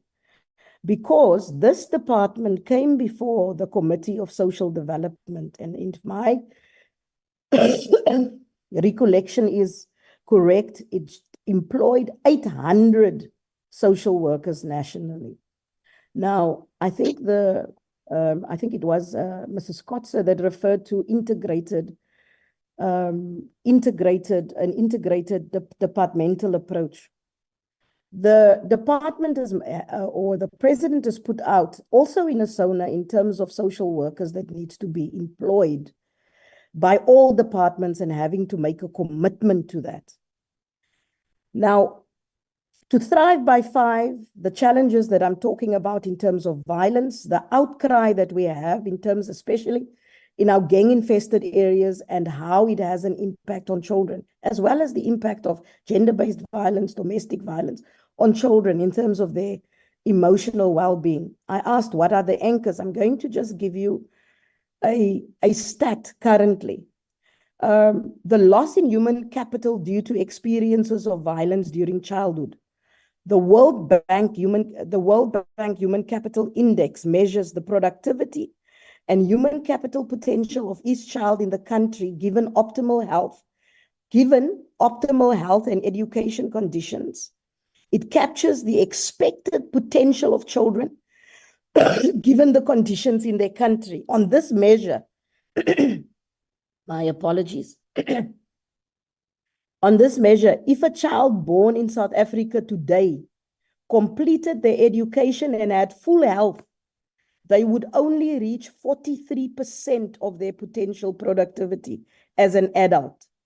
In 2015, a study by Save the Children South Africa estimated that this loss of human capital equated to roughly 238 billion rand. This is about 6% of our 2015 GDP. Double what we are currently spending on the criminal justice system annually, and more than 10 times the cost of gender-based violence. So the question around what anchors in order for 2029 for you to reach Thrive by 5, or for children to thrive by 5, we know that we are sitting here on a massive crisis when it comes to violence. You don't have enough social workers in our schools. We've asked the question in social development in terms of how is performance monitored? How does the line functions look like of the social workers? Who do they report to? And I have to put it to this committee that the department came out the weakest of all the departments that made a presentation on that day. So today, what is this department going to do to ensure, in fact, that given those challenges that are impacting children's thrive factors, what are you going to do on the practical commitments that you've made in terms of social workers, psychosocial support? And because we need an answer on those. It's easy to have presentations. We heard the Gender Equality Commission and what she said in terms of learner pregnancy, because those type of things has to do, again, safety of children in schools, safety of children in communities, as well as the issue of our children's well-being. If you don't have those anchors in place, all of these presentations are just nice to haves, and we have SONAs where we just listen to each other, and we have Tinchwalos that doesn't exist. Thank you, Chair. Principal, and then after you is the fighter. Modula Stulo. Ruto yape. Orele Westwaka. Sorry for son. And at the same time, greet the leadership from Team DBE, led by the DG himself, because apparently I've picked it up that the two political heads, the minister and the deputy minister, have tendered their apologies. And of course, let me once more welcome and appreciate the presence of the staff, which is doing an unparalleled job day in and day out to make these sittings of this nature in the portfolio committee viable. But I must further appreciate and recognize my fellow portfolio committee members from the National Assembly. Given all that, Chair, allow me to say I equally and also rise to welcome and appreciate the evergreen job that is being done by DBE. I don't remember from 2019 any time where DBE was invited to come and brief us and they absconded. You see, every time we request them, they are found equal to the task. And I think that is something which one must take home, highly commendable. DG, you can go and report to your team that we value the job that you are doing in as far as matters education, basic education are concerned. Chairperson, we welcome the two reports with both hands. But at the same time, I feel I must say this to Honorable Nodad in particular. It was never going to be an easy thing to undo the damage that was done by apartheid regime for more than 360 years. It was never going to be possible or so simple to undo that within a period of 30 years. We may come here and try to bluff the nation as if the Department of Basic Education appears to have done nothing. But you can't fool the people. The people know what has been done and the greatest achievements which have been done in order to improve the education level of our children. You see, it is regrettable. It is pathological. It is pathetic that even when we are calling the opposition or the opposite bench to join hands to improve the lives of our people, they keep on going back and dragging us back, even by opposing matters which are very evident and clear. For an example, is the issue of the Bella Bill. All these, Chair, are but the means of improving the quality of our education or the education of our children, wherein I would say to my fellow colleagues that let us not necessarily politicize the platform, rather joining hands to make our education a better commodity than it were for more than 360 years. My questions. Chairperson, I've got the following questions directed to the Department of Basic Education, which I believe they will sound to be progressive questions as we continue to improve the lives of our communities and our people. What capacity is required to access early learning program? Because that will assist us in our delivery model for the early childhood development. Number two, what creative mechanisms can assist the department in increasing our community? I mean, in increasing the provision of ECD in all our communities.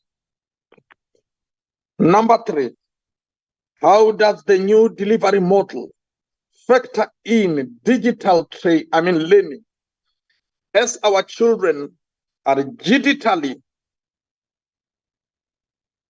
advanced already by way of using the smart cell phones every day in their homes? Somewhere these kids, DG, are even more advanced than their own parents, like your children and my children. So how is this delivery model going to factor in? Because already our own kids are far much advanced than ourselves. Born before technology.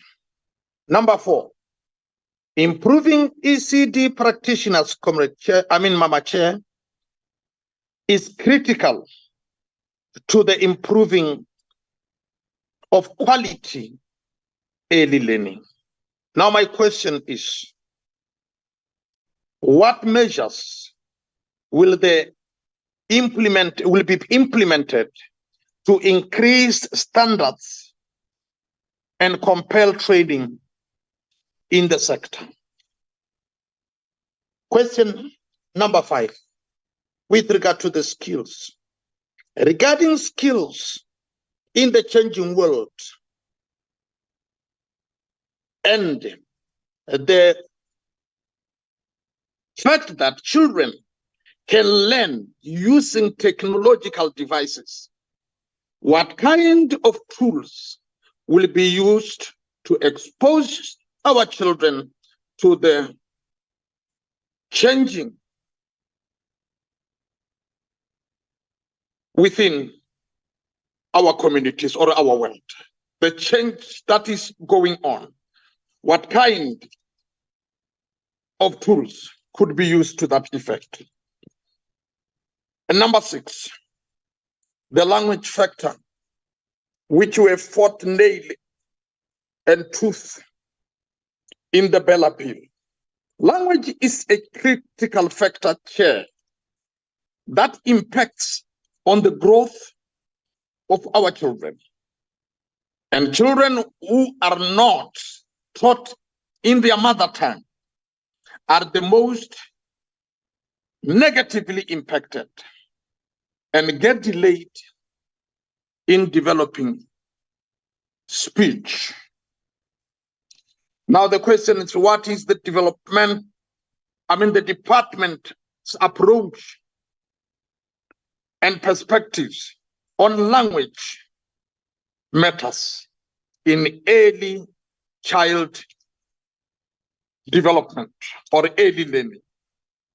And what should be done, or the policy approach be in our country as a whole?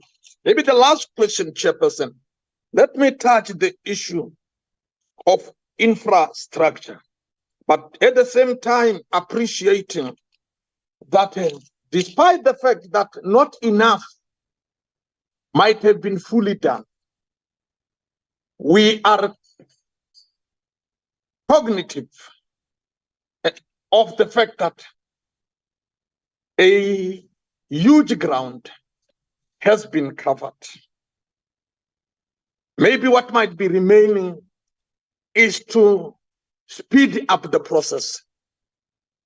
If need be, getting in touch with the Ministry of Finance to give some more and enough funding to address this issue of infrastructure. Infrastructure is a major component, and in many towns and villages, religious institutions, buildings, and social facilities can be used to expand early learning.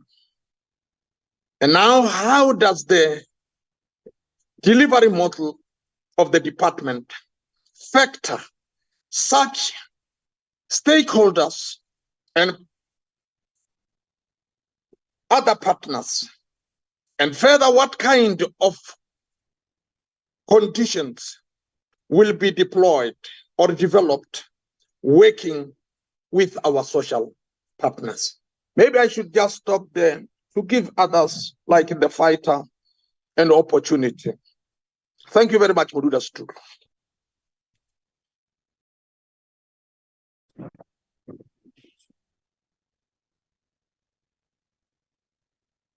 Fighter.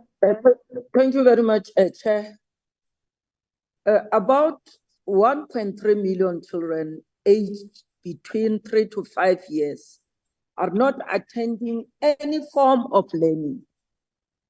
Can the department provide a detailed report of how many early childhood education centers are provided in each province?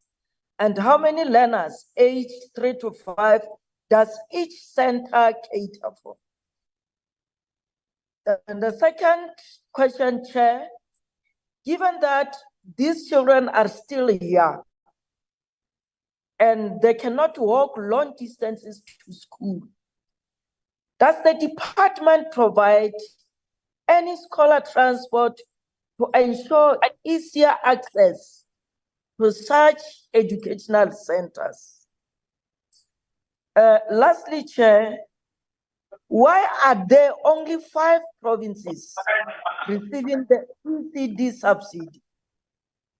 When is the DBE planning to support and monitor the other provinces? Thank you very much. Honorable Tues.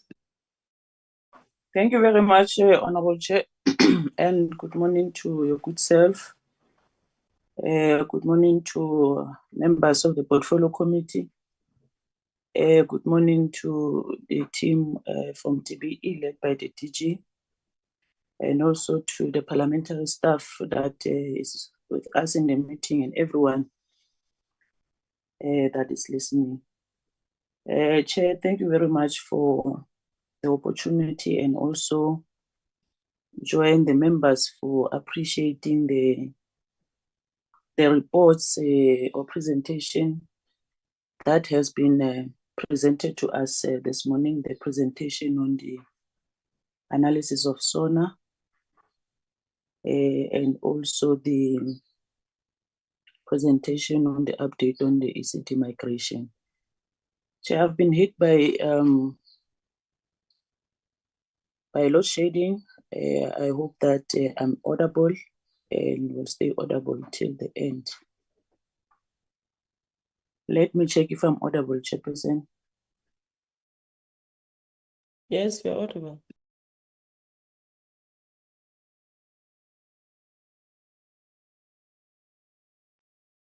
You are audible. What happened now? I can hear you. Can you hear me, Chairperson? Yes. Can I continue? Yes. Okay, so thank you very much, Chairperson. As I said, that one must appreciate the true presentation that it was given to us.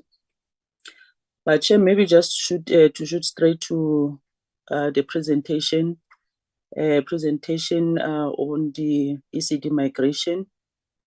We appreciate the update that has been given. There is some progress that has been made, although there's a concern on the slow pace on the registration of ECDs around the country. I think some of the members have mentioned the issue of some of the learners or children that are in inappropriate areas where you'd find one house that has children who are more than 100 in just a small room, sometimes without proper ventilation or proper sanitation. I think it has been mentioned. And it's some of the areas that I also strongly believe that there's a need to improve on that. And in the presentation, I heard that there's going to be a registration drive that is going to take place. If maybe can be a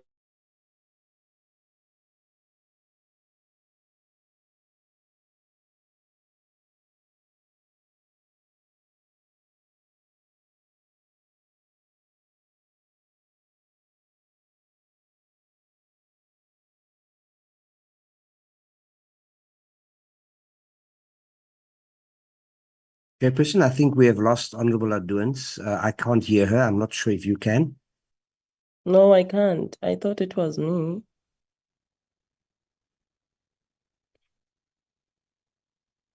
Honorable Aduans, we don't know whether you can hear us.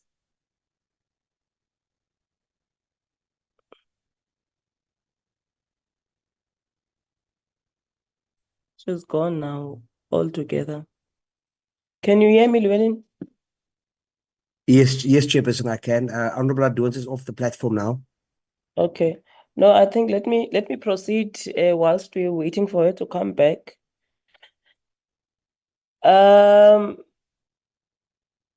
Maybe I must join members also in welcoming both presentations from the department and the progress that has been done thus far on the migration. We should welcome it.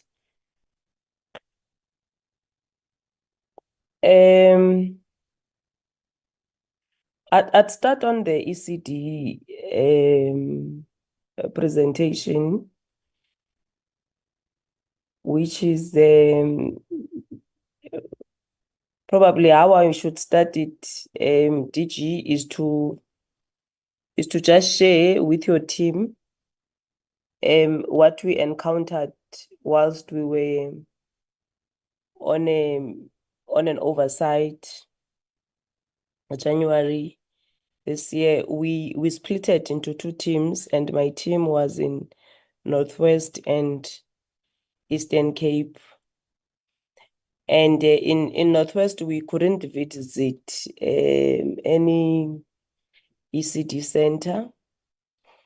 But when we were in the Eastern Cape, we had visited, we were taken to a school in Butterworth, which is Butterworth High.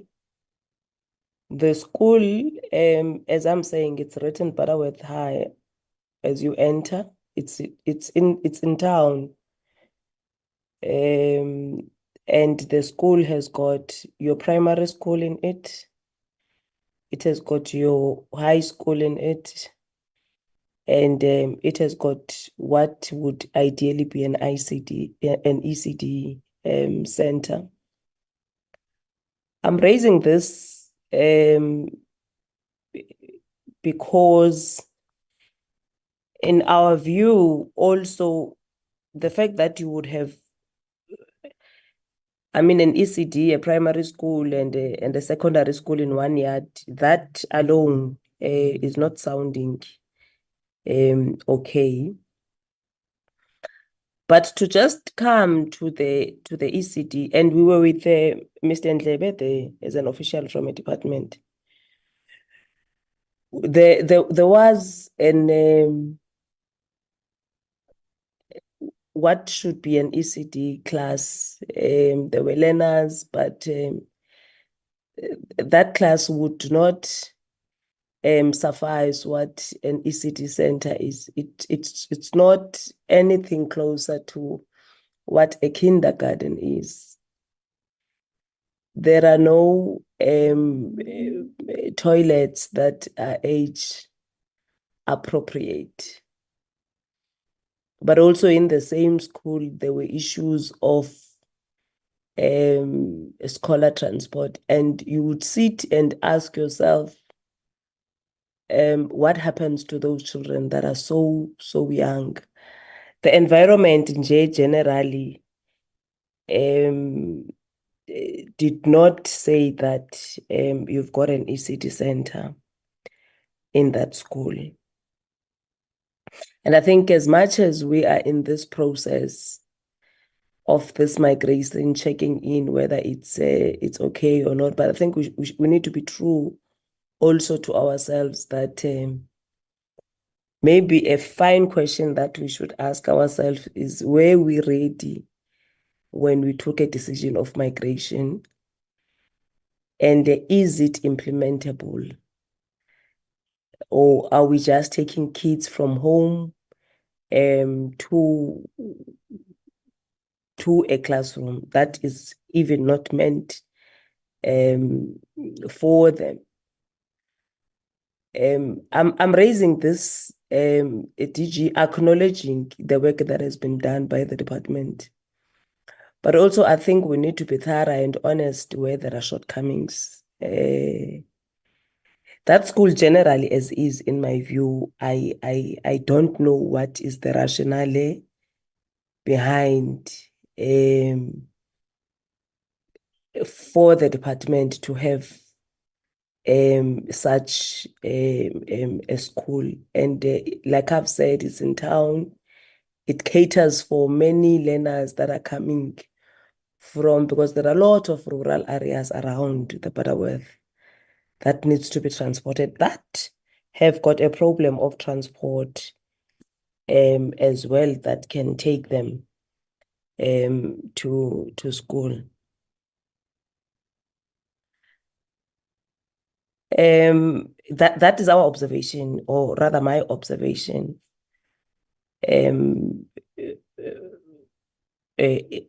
of what happened in Butterworth, in particular in the Eastern Cape. And the question then that I have is with regard to the learners with special needs, how are we going to cater them at the ECD centers? Is there a plan to cater for such learners? And I think there is a member who spoke on the ECD practitioners, the capacitation and also the the certification thereof. Is there some sort of training, and are there any institutions that are involved, and what could be the progress in training the practitioners? I spoke on the infrastructure, and I think many members did speak on the infrastructure. But I think the department can also share with us the progress that has been made, particularly in your issues of age appropriateness in the schools that are identified for these ECD centers. Are the toilets appropriate? Like I've said, from where I was, there is no toilet that is appropriate for those learners. And probably also, if there are challenges, I think we need to be brought on par, Uti. What are the challenges with regards to the migration? On the SONA, my issue is the SONA focus areas. Are they realistic, and are they cost effective? And I'm raising this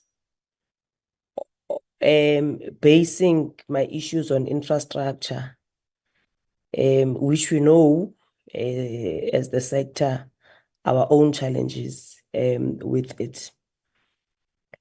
And we know there are rural areas. How is the implementation of the ICT moving in the rural areas? One other thing on this thing of infrastructure, there is a challenge which we cannot run away from the people that are handling the projects, which is the overpricing.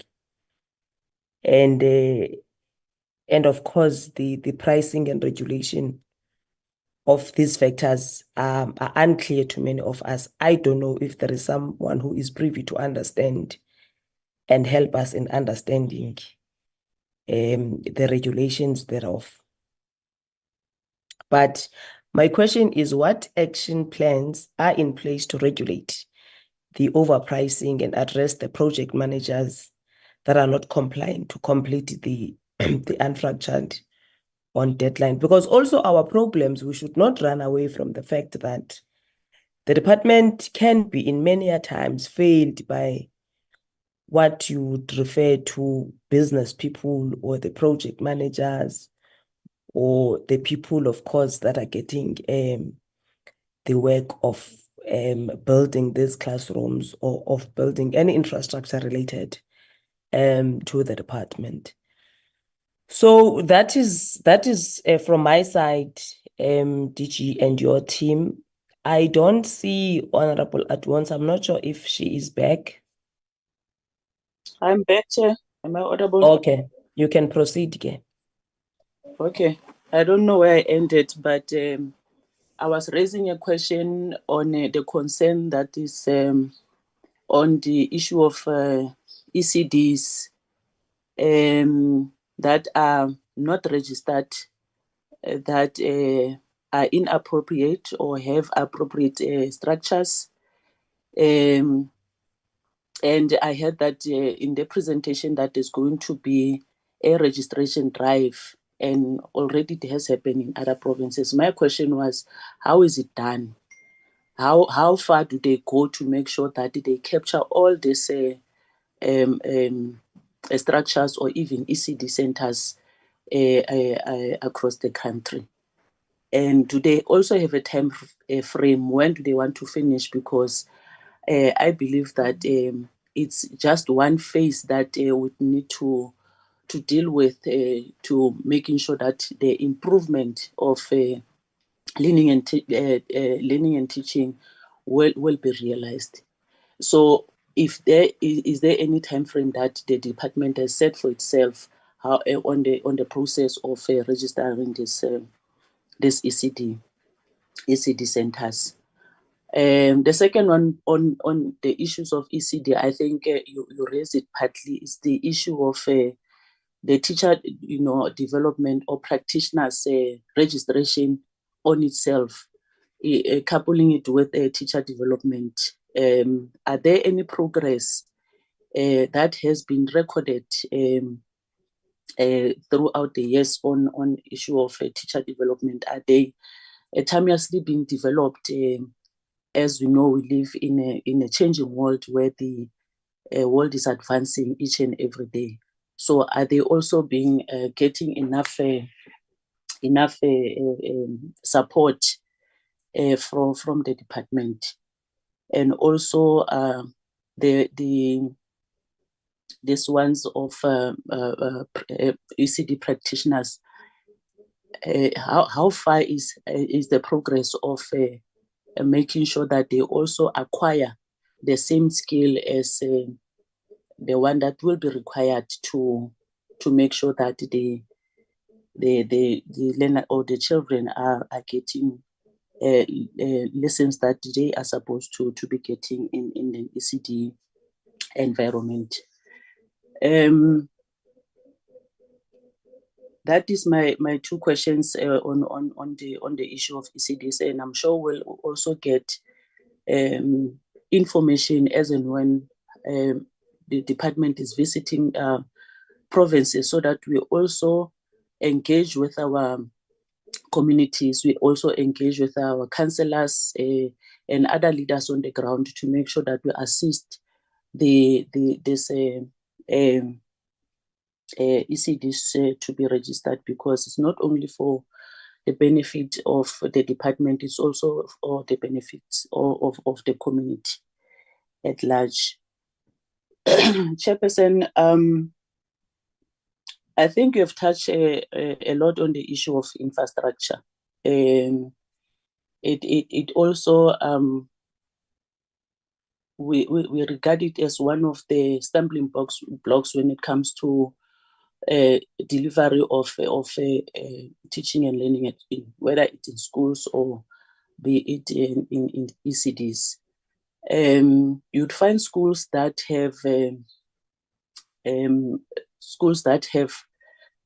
shortage of classrooms, have more learners, have where there's overcrowding, and I think it's one of the concerns that was also raised by the AG.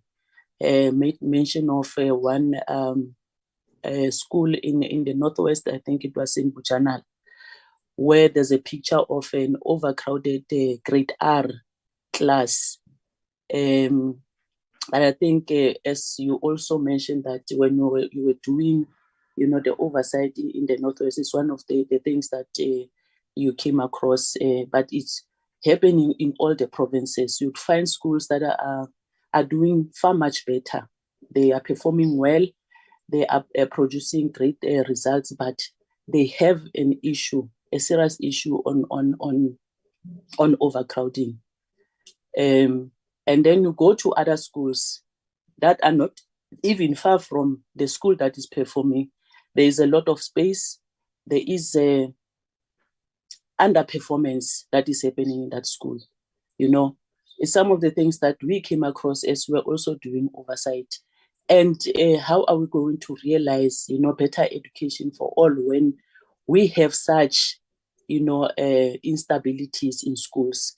How is the department monitoring at the level of the district and circuits in making sure that they balance the scales, so that learners could feel that or even parents, because the issue was that the parents are the ones who would want their kids to study in a certain school, regardless of the overcrowding condition that, or even lack of classrooms and other things that the school might have. But because of the kind of performance that is in that school, that is where they would want to take their kids. Now you find that in all the districts that we went to, in Limpopo, in KZN, it was a similar situation.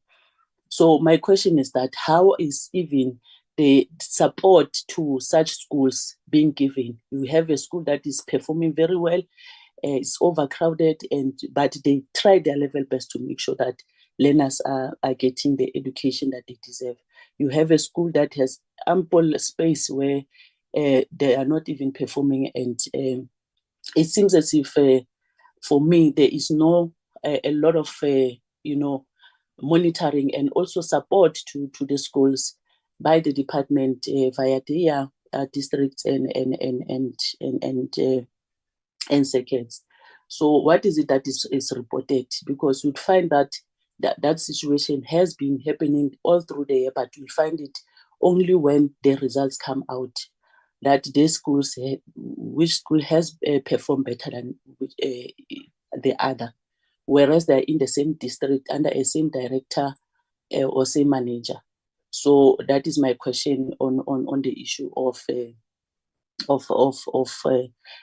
how to balance this issue of infrastructure.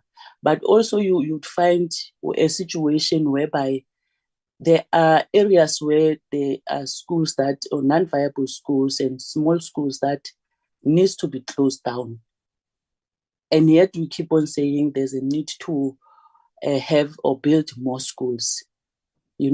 It's something that maybe another day it has to be looked into, because we have communities that they have such challenges, and some want to hold on into those viable schools, and where learners are not even getting enough education or even support. You'd find teachers that are moving away from such schools and going for greener pastures in other schools because of those conditions. So it's something that the department also has to look into before they build schools, whereby in 10 years to come, in 20 years to come, they'll have to close down. We find such schools around Mpumalanga whereby the learners are declining each and every year. But it's a school that has a building that is appropriate, that has toilets, flushing toilets. It has something that you don't have to complain about as a portfolio committee, but you find such a infrastructure not being used. So I would want also to find from the department whether they have come across such a situation and what is it that they are going to do with it. I think the other thing on that also has to be looked into, and it also being made now, as a campaign mechanism. But we would need the department to respond to us as the portfolio committee, the issue of eradication of pit toilets. When we're in Limpopo, I think in other parts of KZN, you'd find a situation whereby there are the pit toilets or the modernized pit toilets in an area that there is no water. There's no way that you can have flushing toilets. In fact, when you have flushing toilets in such schools, there is no water at all. Those toilets are not working. So I heard there's a question of how many pit toilets have been eradicated. But my question would be how many pit toilets or those structures, modernized pit toilets, I just forgot the name, what they call it with, but they are modernized, they are clean, they are appropriate, they are safe. Do you also regard that as pit toilets because they are not flushing? And what is maybe the plan in making sure that those toilets are kept being as they are, clean, user-friendly to kids, and appropriate to all kids in sizes, whether it's primary learners or in high school, so that we deal away with this issue of the pit toilets not being safe to be used, even in areas that are not having water provisions that would sustain the system or toilet system of flushing toilets, because we have come across the situation whereby there were schools with flushing toilets, but because there is no water in that school, they cannot be used because of the water scarcity in such areas. So how do you even balance that, and how do you report it back to say this is kind of a challenge that we have as a department? There is no way that we can have waterborne flushing toilets in some of the schools. So I would also want to hear the DG or even your team responding on that, because now of lately it is made as a a campaigning mechanism, because really people don't have anything to to give to our communities or even our people. But also what I would want to talk about is how South Africa would take more than other countries that have been mentioned. Your Finland has been in their independence for more than 70 years. They don't have the same challenges that we have in South Africa of inequality that is not even coming down. That you have the highest inequality in the Western Cape, where people are constantly criticizing the work that has been done by the department, but where they govern, there is a little that they are doing for the majority of the people in that province, of which in particular they are Black, and we cannot hide away from that. The services, appalling services that our people are getting from the Western Cape, the sewers running on the streets, inappropriate structures that they live in, their shacks are burning each and every season. And when you come to the portfolio committee, would want to tell us about the government that is trying so hard to make sure that it caters for everybody, for everyone, regardless of color in this country. And we want to compare it to Finland, that has catered only for 5 million people who are only Finnish people who have been in that government for more than 70 years, and they have only one education system that is allocated for everyone in their country. Not like us in the province, in the country. Maybe we must have that kind of discussion. How do we influence our own political parties to make sure that when it comes to issues that are affecting us as South Africans as a whole, we need to put our differences aside. We need to remember that whether you are Black or white, we must come down together and make sure that we resolve the issues and challenges of this country together. Because we'd want to come here and shine that in other countries, how they work, but we fail to come down to the same level and try to resolve our issues. Others might not even know that a Tinswalo really does exist. We know many Tinswalos that does exist. They might not exist in your world because you never had to suffer. You never had to see your neighbors going around here to beg for anyone, for food, even for anything, for them to survive. The Tinswalo that you don't realize and recognize is the Tinswalo that his forefathers' land was taken by force. They lost everything during apartheid. Now they have to be assisted or even rely on government, depend on government to assist them with everything. The Tinswalos of this world, of this country, have come out in numbers and say, I'm a Tinswalo because I had to be given a grant. I received a grant for me to be in an ECD or a crèche. I received food, free education. I went to high school free. I studied free in this country. I have NSFAS. Now I'm a doctor. Now I'm an engineer. We've seen such people coming out and testifying that this is the life that we are enjoying now after 1994. This is the life that we're having because of the government of the ANC. And I'm glad that DG, you have reported that this year it has been made the year of education. The president of the ANC has made the pronouncement that one of the priorities of this country is to make sure that we invest a lot in education. And when we come back in after May, we're going to make sure that we continue with these set priorities that are here. We're going to take them forward and will be like Finland after 70 years. We'll have a perfect system that of education, just like in other countries, the same Finland that you are breaking about. Thank you very much, Chairperson. Thank you very much. DG, can I hand over to you? Yeah, no. It's a different portfolio committee meeting today. I've always commended this portfolio committee as a committee where one has never felt to be in a multi-party forum. But I'm sure anyone would ask me whether I could say the same with today's meeting.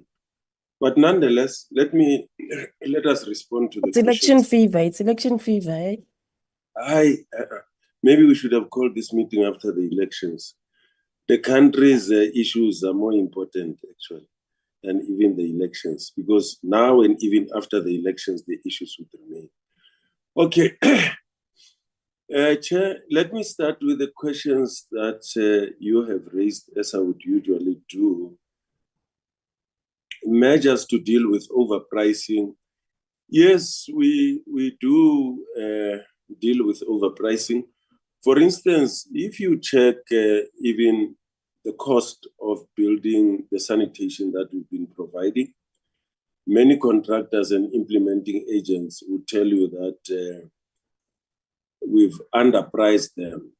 But we started signaling to them that just like in India, China, and other countries where government is able to say, we are only going to pay this amount for this to be done, regardless of what labor market, the free market system dictates. And we actually dictate to the market on what we are able to pay, given economies of scale, because we've got economic power. We buy more units, and therefore we expect the market to come down and then sell whatever we want to buy at the cost that we are prepared to pay. The private sector has been doing that for years. You work in the private sector, you don't necessarily pay according to what the market demands. You negotiate the price, you bring it down to what you think you're able to afford. So in infrastructure, I challenge anyone to check. We're not paying according to the market, particularly sanitation. We brought them down, and I do feel that we can bring it down even further. In terms of ICT, we work with the Department of Communication and Digital Technology to deal with that. So far, the connectivity in our schools has been happening through service obligation of the network operators. Network operators, in terms of granting them licenses by the Department of Communication and Digital Technology, they place an obligation to them to pay back to the nation or the community by doing certain things, such as connecting schools. So the connectivity that we're getting in schools has been through service obligation of network operators, which is free, essentially. Of course, the cost over time would then be carried over by schools, which we need to build in the norms and standards for school funding. Once the capital investment has been made, maintaining that and replenishing the infrastructure then becomes the obligation of the school and the department. Are SONA commitments realistic? SONA commitments are usually discussed with us before the president make those commitments. They are discussed at various levels, Cabinet Lekota, Cabinet itself, the advisors of the president. They would speak to me directly, and they would speak to officials in the department until we say, yes, this is what we'll be able to do. And then they don't find expression in the State of the Nation address. The problem becomes, Chair, which is, I think we were confronted with that probably for the first time, if I'm not mistaken, or maybe it might have happened many years ago. In-year budget cuts are a disaster. I repeat, in-year budget cuts are a disaster.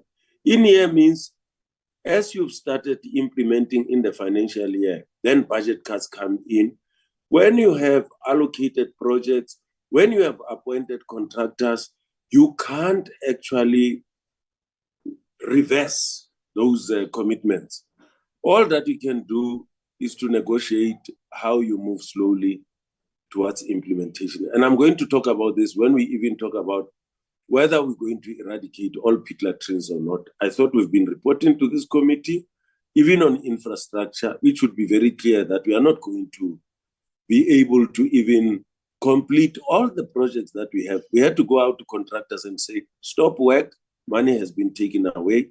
Over 200 million was taken as part of the budget cuts, which I thought that information was also shared with the committee. What are the challenges? Of course, challenges around resource allocation, understandably so.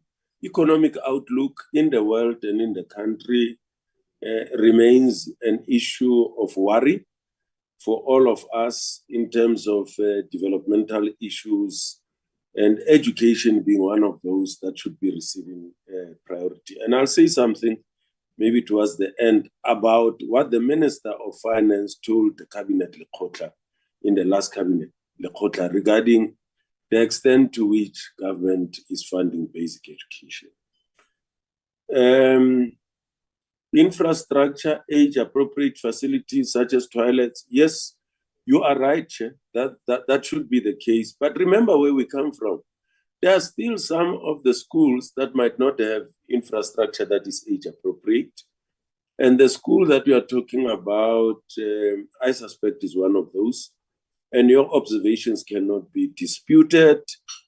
In the past, you used to have what is called comprehensive schools, combined schools, that would combine both primary and secondary and would even have ECD. But how learners socialized was managed. They could be in one premises, but primary schools would be known, their part is that one, high school is that one. But what we are encouraging is that there must be separate facilities for challenges that we have experienced already, of bullying, of pedophiles, even sometimes within adult learners and even sometimes teachers and staff. So, yeah, age-appropriate facilities is the way to go. That's why in all our buildings, we make sure that facilities are age-appropriate that we build. A plan to cater for learners with special education needs in ECD centers. Let me just caution, you know, with grade R, we used to talk about ECD centers. Maybe we need to undergo tongue surgery. 0 to 5 does not necessarily or necessitate a center. These are programs that are offered in homes. These are programs that are offered in arrangements that are made, local government, private sector. It's not an institution. We're not talking institution, we're talking programs. That's why colleagues made reference to countries like Seychelles, countries like Maryland. I mean, Maryland is part of the US, and then even Cuba. They follow many of those countries programs that are offered in homes where you won't see any institution. But when you get into a home, you get a structured ECD program, quality ECD program. And by the way, Honorable Nodada, the Cuba's ECD program has been awarded as UNESCO, by UNESCO, as one of the best in the world, including Seychelles. And that's why we went there, because it is Cuba in evaluating ECD programs across the world. They found, UNESCO, Cuba as having one of the best ECD programs in the world, which is cost effective, which is community based. And that's why we talk about a mixed mode or mixed modality program that we're going to offer. You'll find centers in some, you'll find programs, and that's the reality of what we are going to deal with. And as you go out there in our communities, when you don't see centers, don't assume that ECD programs are not offered. They could be offered in a home, somewhere in a garage or someplace and so on. So that's what we are going to follow, and we are going to make sure that we strengthen that, and they lend themselves to quality ECD programs. We'll talk about issues of practitioners and others, and so on later on. A plan to cater for learners with special education needs in these ECD centers. The team will talk about that, Ms. Geyer and the team. But in fact, what we are looking for is that access for learners with special education needs to these available ECD programs, wherever they might be. There must be access. If the support needed, it's our job to make sure that that support is provided. Chair, I agree with you. We need to be honest where there are shortcomings. I mean, like Amel Cabral will say, tell no lies, claim no easy victories. The presentation made by Dr. Stephen Taylor has reflected on both successes and weaknesses. And by the way, Dr. Taylor is not just an ordinary bureaucrat. He's a research in his orientation. I mean, for the whole of his life, for as long as I know him, I got to know him, he's been a researcher. His life has been about research, about evidence, following the footprints of evidence. He's not really interested in some of these things of saying things that do not exist. We follow evidence. We are guided by evidence in this department, and would be woefully honest to say, yeah, we are making progress. In this area, we don't think we're making the progress that we should be making. It is the researchers who are saying that we are among the fastest improving countries, Honorable Nodad. It's not us. McKinsey is an independent company with all that they could be associated with and so on. When it comes to this work, they rely on independent experts to tell us. It's not us.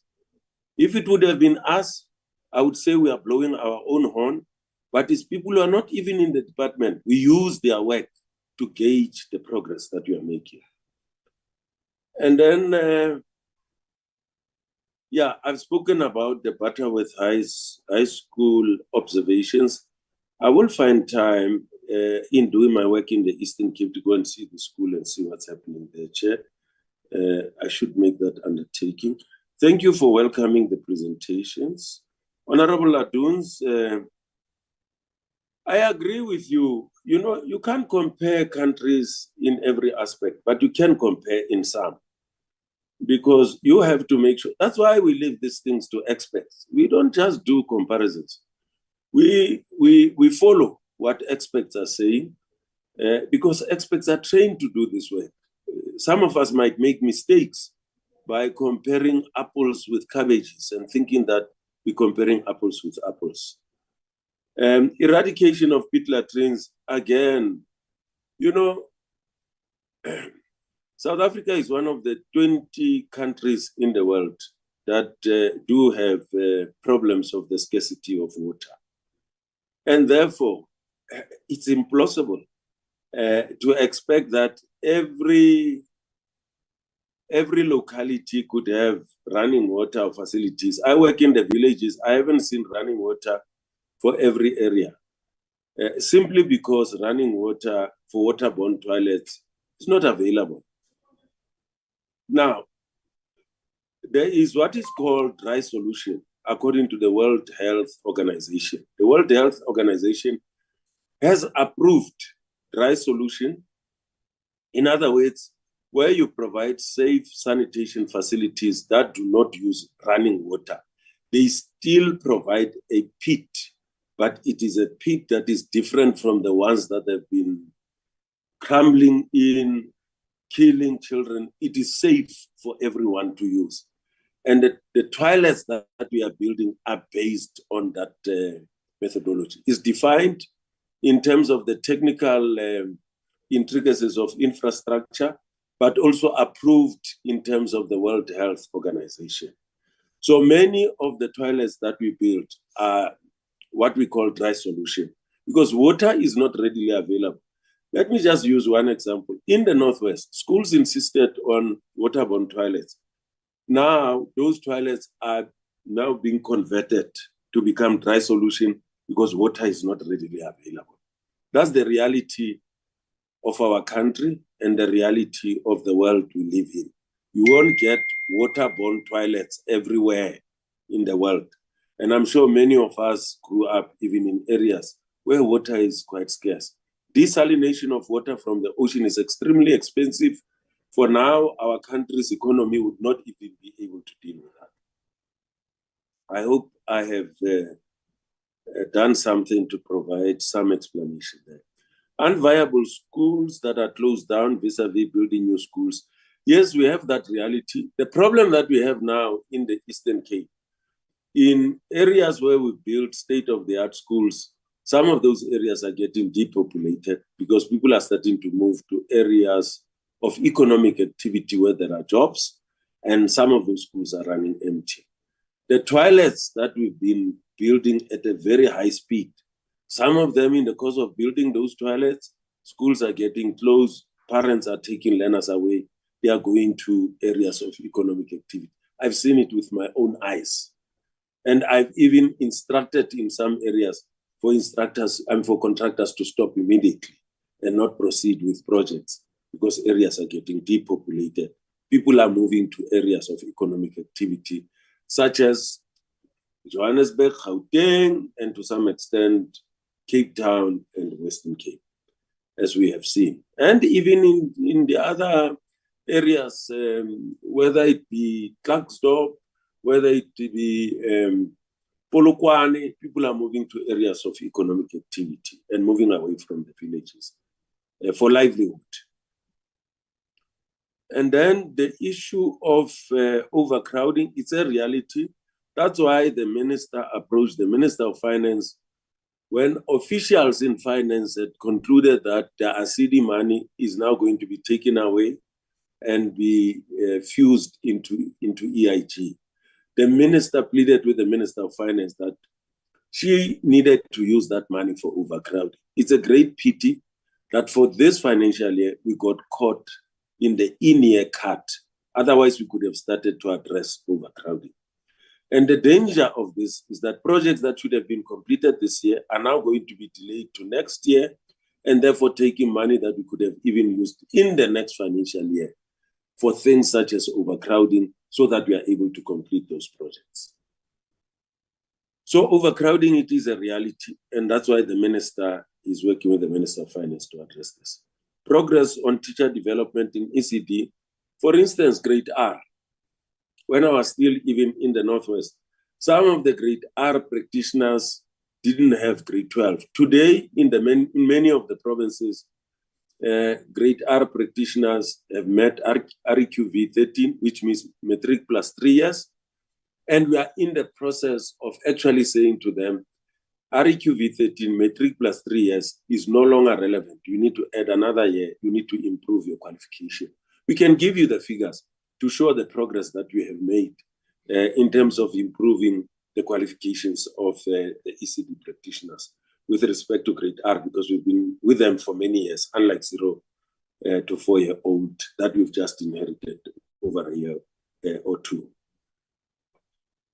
So teacher development does work. ETDP SETA has been our superstar in making sure that we improve the qualifications of the ECD practitioners. They are doing an excellent job there. Are there time frames for registration? Ms. Gaya and the team can respond to that. ECD that are not appropriately registered. That's why we are going on the mass registration drive to say, where are the programs? What is the quality of the programs? Who is offering these programs? What is the nature of the locality or the facility where the program is offered? That's what the registration is going to reveal. The mass registration drive that we are driving now. We heard what the research said, but we are now almost going in local inspection to check all of those things. That should tell us exactly what exists out there. Yes, Honorable Aduns, I would accept that progress is not as fast as it should be, but the minister is leading that. The minister is actually leading this mass registration drive together with Ms. Gaya and the team. They go out when they come back and they say to us, we have engaged with practitioners, we have engaged with NGOs. This is what they want to get done. And we have to change things to make sure that we align them to the engagement that the minister would have been exposed to. I'm also responding to Honorable Suker, who says, are these listening engagements? That's what the minister does. Maybe if people want to attend those engagements, they can do so. And also sit just to observe on what is happening there. Honorable Mashabela, if I'm not mistaken, the monitoring of other provinces, yes, now that they've done Gauteng, I was told that they are going to Mpumalanga. They'll go to other provinces as well on the mass registration drive in terms of ECDs. ECD centers per province, I've explained the danger there. The assumption is that ECD programs take place only in ECD centers. So you'd leave the majority of the ECD programs if you do that, because you're going to miss them. Some of them you'll see no center, but the programs are running in some facilities out there in communities. So I think the team will also make some inputs there. Honorable Morotsetla, yes, the minister has been engaging NGOs, practitioners, owners of facilities, and those who are running this program. So stakeholders are involved. We do meet in a broader civil society forum, which represents over 200 organizations.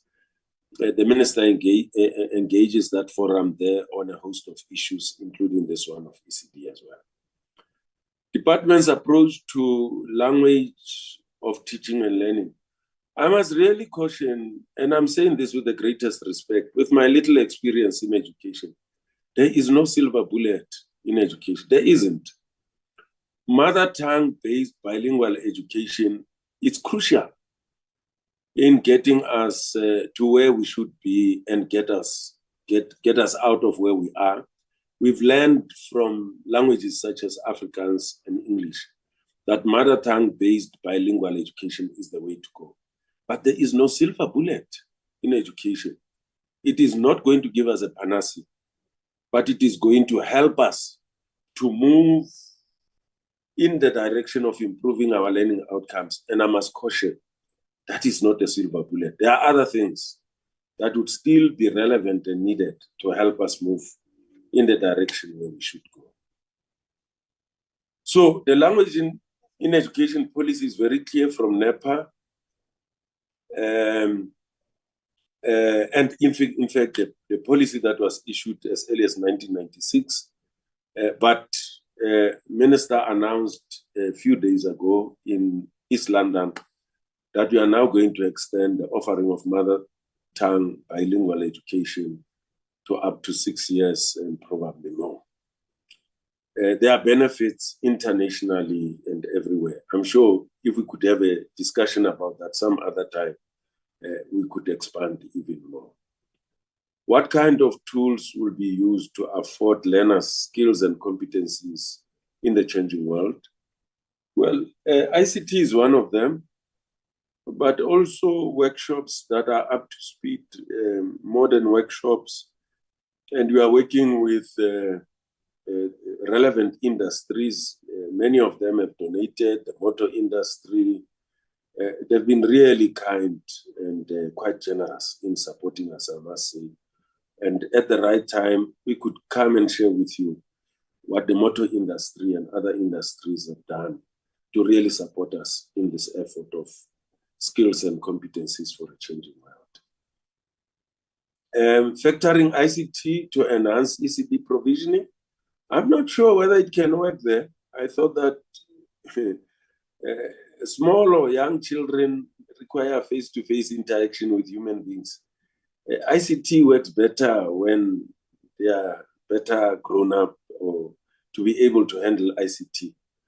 At 0 to 4-year-old, they still need human beings to guide them. Yeah, that's what I would say, Honorable Murat said.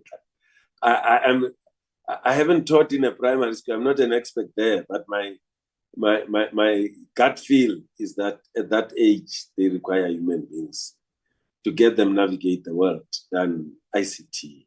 ICT can be gradually introduced, but they require human beings.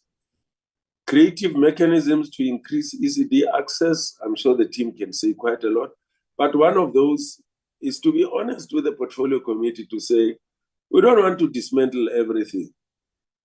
We are now convinced that some of what exists, we have to improve it and make it better, than even later on to regret of having thrown the baby with the bathwater. And that's the view of the minister, which we all support. What capacity is required for access? Well, the capacity is the capacity that is out there in communities, in the private sector, in the different spheres of government that are involved in the provision of ECD and working with those in the value chain of the provision of ECD to provide quality ECD and to make it work for our country to realize the vision that is in the NDP. Thank you very much. It doesn't always happen that our work is valued. Thank you, Honorable Ratsetla. Honorable Sukers, I agree with you that the loss of human capital due to social ills without the requisite foot soldiers to deal with them is just too ghastly to contemplate. But I've heard Honorable Suker saying when this matter was dealt with of providing psychosocial services, we perform the West. I'm sure you'd be worried if we perform the West when it comes to providing educators and making sure that educators. Psychosocial support is a support function to basic education, crucial as it might be, to ensure that quality education happens. It's not an area of our expertise. We rely, ideally, we have to rely on line departments to be able to provide us with those services and skills that are required so that we are able to do our work of providing quality education. But that should not suggest that we don't take serious the importance of psychosocial services as support to providing quality education, as in fact key in providing quality education. Well, I also agree with you about security and safety and its impact on learners. It's quite profound. I had a bad experience of visiting some of the schools in Cape Town, where in the morning, learners had to walk over bodies of gangsters that shot each other overnight. I was horrified. And I told the HOD and the MEC that I saw that once. I wonder, these children see this virtually every day, including teachers and school principals. School principals who said to me, you know, we are fortunate because at times when we meet with these gangsters, because some of them used to be our learners, they still respect us. But it's undesirable. Education cannot happen proper education cannot happen in such situations and such an environment. I really felt for them, and I spoke to the authorities. They had assured me that they will do something to make sure that they are supported. Will the curriculum be enforced in schools such as, I think you mentioned some of the schools that are not necessarily private schools. Well, what the law requires is that we provide guidelines for minimum requirements, and then schools that want to offer an alternative curriculum should base the alternative curriculum on the minimum requirements that we have set. And they are at liberty to come up with their curriculum, but it must be based on the minimum requirements that the minister would have set and approved. I've spoken about engagement of stakeholders in ECD. The pressure that the private sector is under, we appreciate that. And when we talk about text, I thought it's not only the private sector.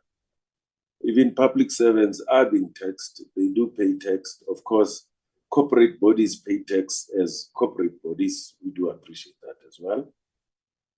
Funding of the ECD plan, there is funding, but it's not adequate. And I'm sure Ms. Gay and the team can share some figures there.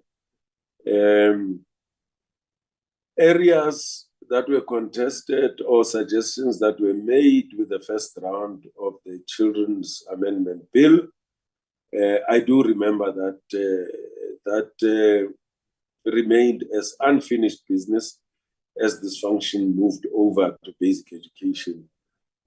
My logical thinking is that it's got to come back to this committee, and colleagues can just confirm or correct me.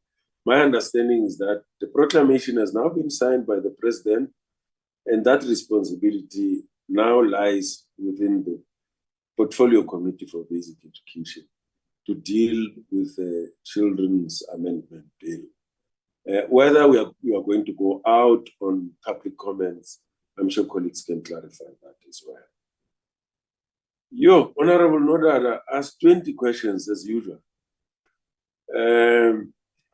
Plan to eradicate pit latrines. Yes, the plan we shared with you. And we started with 3898 schools, and we've reduced them. And we can provide you the figures. I think we're over 2,000 now. If it was not because of the in-year budget cuts, I would say in terms of the 3898, the job would be done. But because we experienced in-year cuts, some of the facilities are going to move over to the next financial year. And I must also concede that I think in a presentation that Dr. Taylor made, also indicated as one of the challenges, reliability of data from provinces. We discussed this with the ministry about a few days ago. And my view is that we need to come up with a nationally driven condition assessment that once and for all would say, this is the condition of each and every facility in the Republic of South Africa, and update that nationally and share that information with provinces.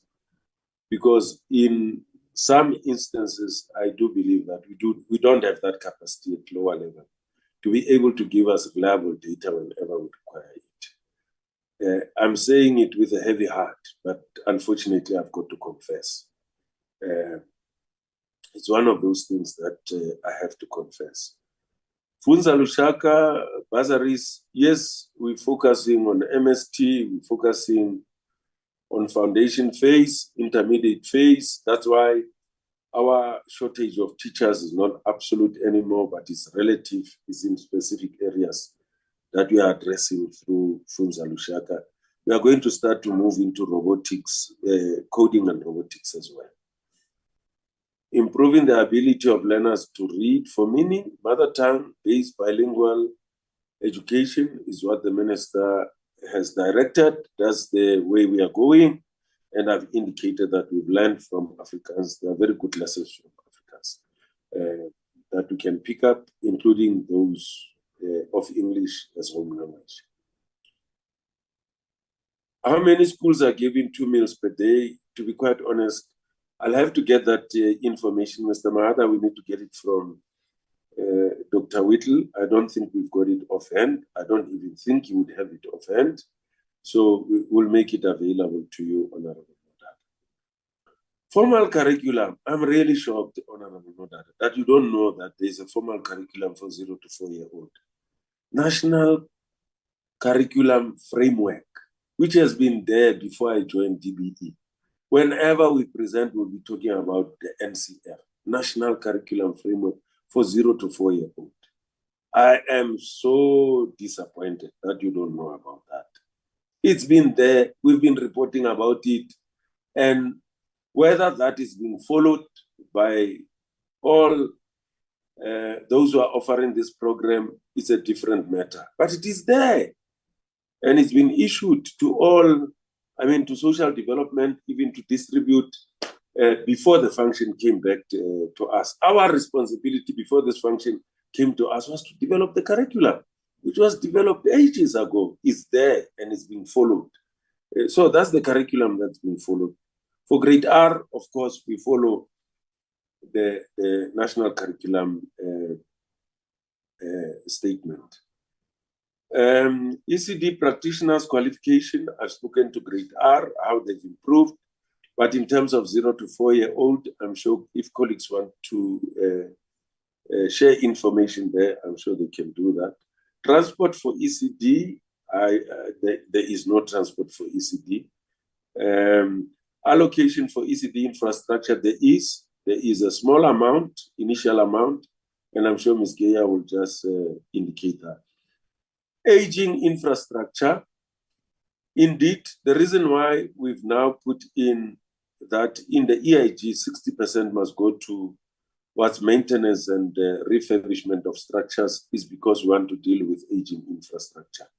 But because of the backlog of the new school buildings, many provinces are still using even the 60% to put up new school buildings than to direct it to maintenance and refurbishment of the aging infrastructure. Identify challenges and where there are teething problems. I'll leave it for Ms. Kaya there to share. Budget of ECD, they'll also just indicate how much allocation do we have for ECD. Infrastructure for ECD, NSNP, budgetary discussions, especially for rural communities, to support for teacher training. I've spoken to teacher training. They'll talk about 0 to 4-year-old and whether there is money for all of these things. My sense is that there is no provision for them at the moment, but colleagues will explain that from the subsidy that is provided, does it cover all these things? Partnership with health and other departments, yes, we have. It was in the presentation. We do have partnership. The presentation covers even roles and responsibilities of different departments. Minimum norms for registration, I think they'll explain that as well. The cost of registration per child, I think they'll explain that as well. That one, I don't have information. Short-term goals, they will also address the issue of short-term goals. The issue of 10-year-olds not being able to read. I think Professor Mary McCarthy and others, spoke about this matter, and even experts, experts in research and who've been following these things are very clear of what we need to do. And I've spoken to mother tongue bilingual-based education as the way to go. ECD in SA is patchwork. I don't agree. I don't know where that comes from. We've benchmarked with other countries, which is what all countries would do. You learn from others and you develop your own. It's our own strategy that we've developed. It might have a tapestry of what you get from other countries, as you'd find what we do in South Africa, in other countries. So it doesn't mean it's patchwork. That's how you learn.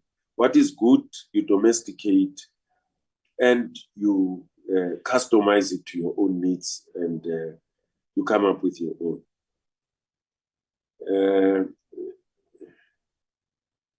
Okay, Honorable van der Walt, mother tongue based bilingual education. Thank you for applauding us for that. The lower learner teacher ratio, to be honest, you know, there is no research that supports the notion that the lower your learner teacher ratio is, the higher the quality of learning outcomes. I mean, countries like Singapore and others, they've got large learner teacher ratio, but their learning outcomes are extremely high.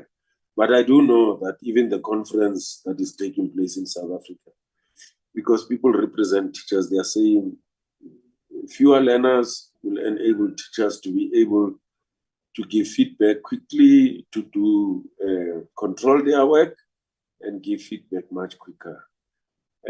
So that's what we would try and move towards, to reduce the high learner teacher ratio.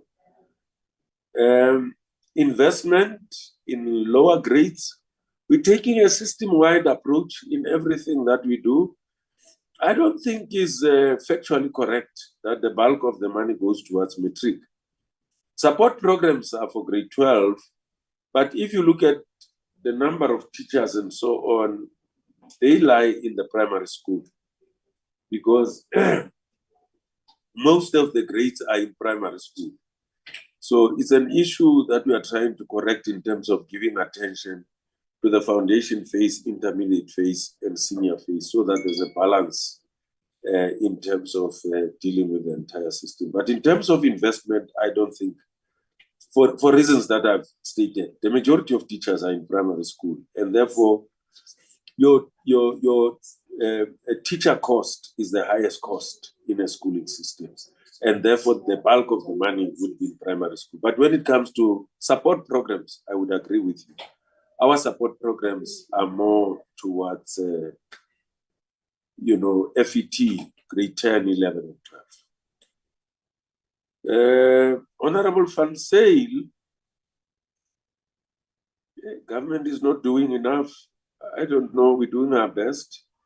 We might be failing in some areas as officials of government. We are doing our best. And I can speak for those who are working flat out. Sometimes they hardly sleep, despite the fact that challenges are still there.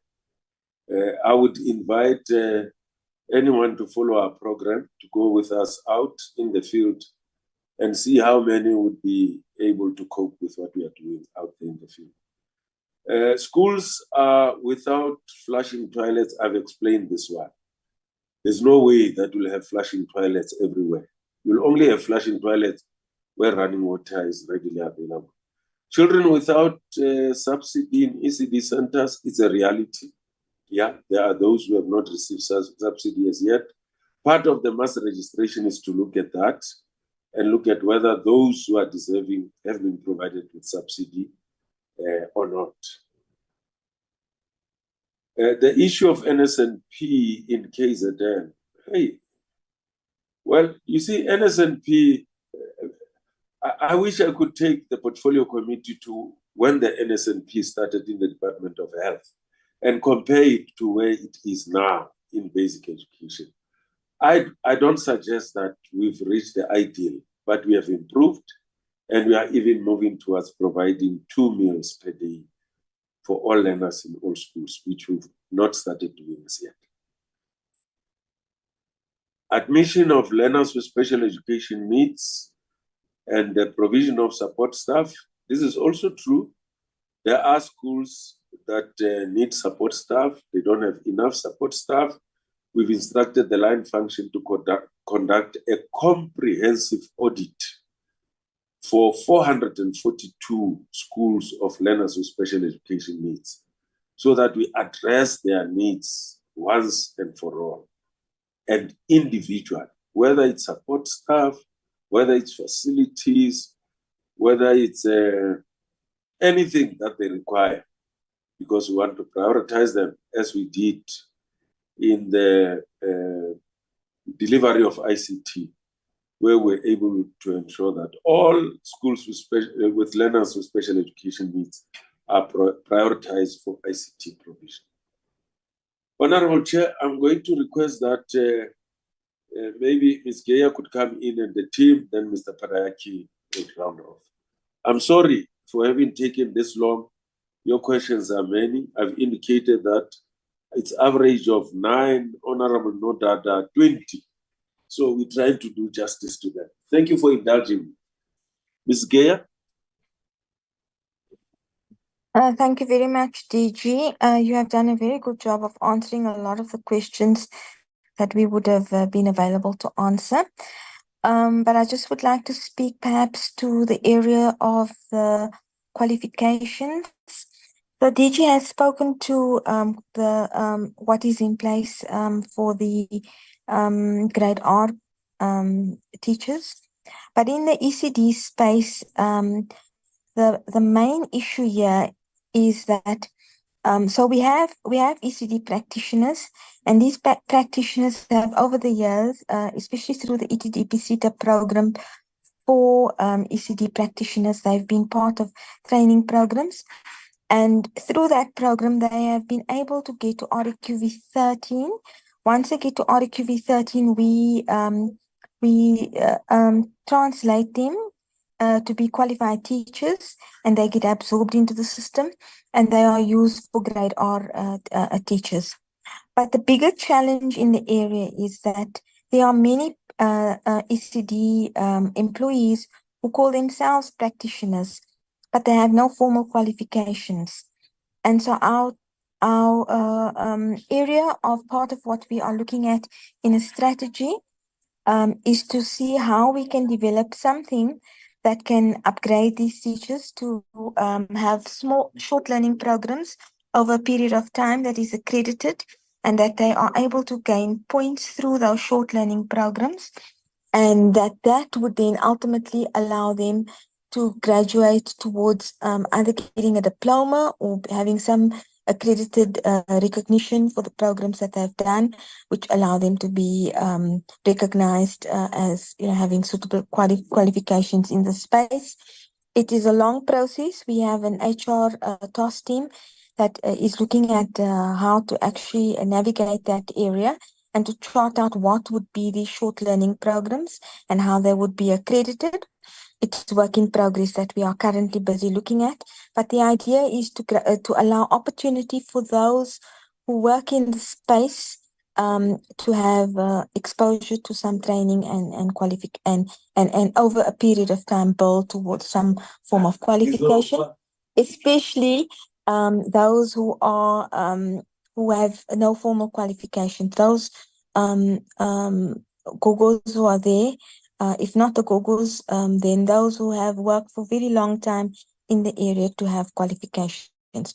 On LC needs, I just wanted to indicate that the idea in the ECD space is that we need to have early identification.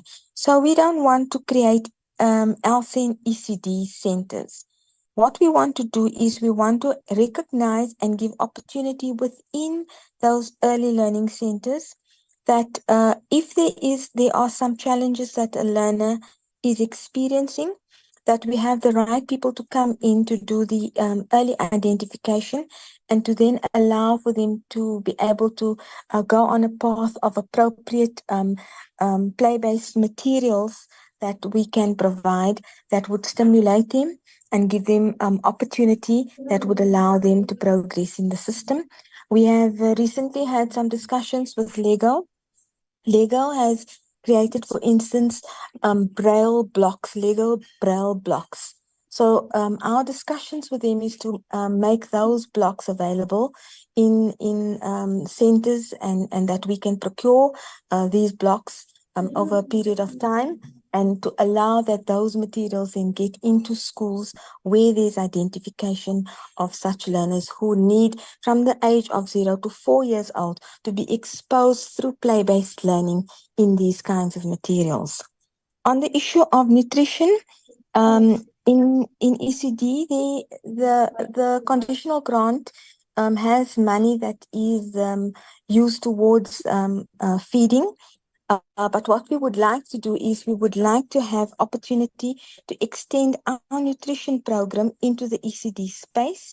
And we are working together with Branch S in terms of the nutrition program that they run to see how best this can be extended into ECD, bearing in mind that the nutritional needs of a young learner in that age of 0 to 4 is very different from those of school attending age. And so they would then look at what the specific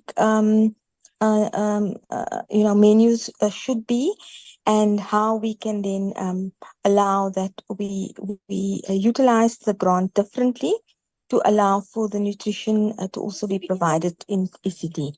I'm going to ask Ms. Manona and Dr. Kotze to come in on the technical areas. Dr. Kotze can explain about the progress that we've made in relation to the Children's Amendment Bill, but also Ms. Manona may want to come in on some of the technical aspects that DG has assigned to us. Thank you very much. Thank you, Ms. Kea, and thank you, DG. Honorable Chair and honorable members, I think DG has really touched on quite a number of these issues, including the registration. But if I may just come and double tick on that registration, I think we would want to just say that it is actually linked to the challenge that we have been experiencing of having barriers to registration, which limit the number of children who can access ECDs and those who can even access subsidies, even if they have been able to access early learning programs. And I think we are happy to share with the committee that as we speak, we have had a ramp up in the subsidy amounts that have come to the department, and that for this year, for instance, we have an additional 240 million, which is going to double actually more than double in the 2025-2026 financial years. Yeah, and so what we are planning to do with this registration drive, and I think there was a direct question on whether there are norms and standards, and yes, there are norms and standards that exist, and it is those norms and standards that we are amending to allow for registration to happen en masse. We have identified areas which are still bottlenecks and areas which require a further unblocking. And so the registration drive targets exactly that. We have a registration framework that we are also amending, or we've also amended, that will allow for us to be able to open up this pipeline and allow many of these early learning programs to come into registration net. We have, I think in the presentation, it also became clear that we have already started engaging with municipalities, and we have designed practice notes for the various municipalities that we have workshopped with them so that they understand the bottlenecks and they can work with us to ensure that we unblock those. We have also designed registration packs that we will provide to the ECD programs. Once they come in, we know who they are then registered, and then they get this registration pack that allows them to be able to navigate these norms and standards better. And I think around the area of subsidy, I would just want to alert the members that all provinces have access to subsidies, not just 5 provinces, but it is not every child who's eligible, which is why as the Department of Basic Education, we have worked very hard to ensure that we get an increase, a real serious bump up, so that we can be able to bring as many children into the registration net as possible. We will start now in April to go on a national wide scale of scaling after the pilot in Gauteng. Minister has already gone out to the provinces, engaging the provinces, getting the district directors, who will be very critical as district staff, will be critical in supporting this registration drive, as it will be localized so that we bring services to where the people are. And districts have all been sensitized around the need for capacity, and so that we can see that the massification really happens and it has all the necessary resources.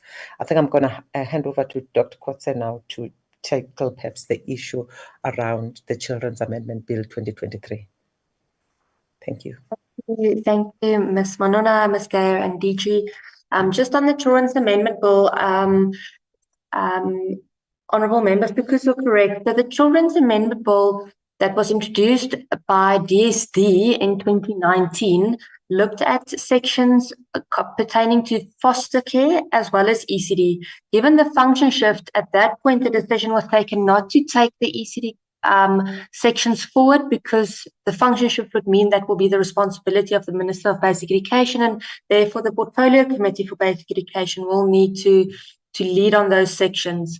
That's why we've got a completely new bill. So the advantage that we had, I think, as Honourable Sukus also alluded, is that because social development went through the public consultation process, we had the opportunity of understanding what are the main issues that the sector was concerned about. Those concerns were 100% aligned with our concerns. And at that point, we did submit input to the Portfolio Committee on Social Development on our concerns with that bill. So when the function was shifted as basic education, we completely redrafted the bill. So it's fully our bill, and that's why it's named the 2023 bill, because it's completely different to the bill that DSD had. And the bill is 100% aligned with our vision of ECD, building on the comments and that was received by the sector. And many of the comments we received from the sector at that point was regarding registration.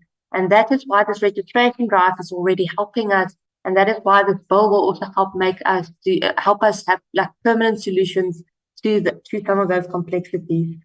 So because the bill will be amending Chapter 6 of the Children's Act, that chapter is already under the auspices of, or the responsibility of, the Minister of Basic Education and the MECs of Basic Education, and it will therefore be the Portfolio Committee for Basic Education that needs to lead on that bill. So the clauses that were left out at that point are now the clauses. It's exactly those clauses that we'll be looking at, but they've been completely redrafted. So they are very new. So I hope that is helpful. Thank you very much. Thank you, Chair. I think on the SONA, the DG has covered us on the comments and questions that were raised, but let me check with my colleague, Dr. Taylor, if he wants to come in on any of the points. Thank you, Mr. Padiachi. Maybe just very briefly, honourable members, I know that I think Honourable Van Sale commented on teacher content knowledge being a challenge according to the SACMEC surveys. That is true, although I think we would also want to point out that there was some improvement between the last two rounds of SACMEC, between 2007 and 2013, and also that younger teachers were seen to be faring better. So that may be indicative of progress in terms of the new cohorts of teachers coming into the system and their content knowledge. Then, yeah, Honourable Mabdada, I think at one point made a suggestion that there was a bit of playing with numbers to use statistics to make it look like things are improving. I mean, it is true. I think it was in the context of speaking about reading. It is true that the reading challenge is a long-term one, and also that the pandemic was a setback to us. But I think the numbers are very clear that there's been improvements over time. And the improvements that we've seen in all the international assessments, whether it's TIMSS, PILS, and SACMEC since 2002, in the country, average scores came at the same time as expansion of access to schooling. So I think it is an achievement that at the same time as expanding participation in schooling, you see the country average scores improving as well. And then there was another question at one point on the percentage of 3 to 5 year olds attending education, and just to say that is something we track and report on using the General Household Survey data, and we report that. It's available on the DB website in the education report on the GHS, and so it is very clear and transparent what the percentage of children of those age groups attending are. Yeah, so let me leave it at that, Mr. Padiachi, and thank you, honourable members. Thank you, DG. Thank Back you, to you. Chair. Thank you, Mr. Paraki. Thank you, Dr. Taylor and Mrs. Geya, Ms. Manona, and Dr. Kotze. Chair, that's how far we've gone. If there's anything that we have not covered, like the number of schools providing 2 meals per day, we will forward that information and get it from the line function. Otherwise, thank you very much. No, thank you very much to you, DG, and your team for adequate responses.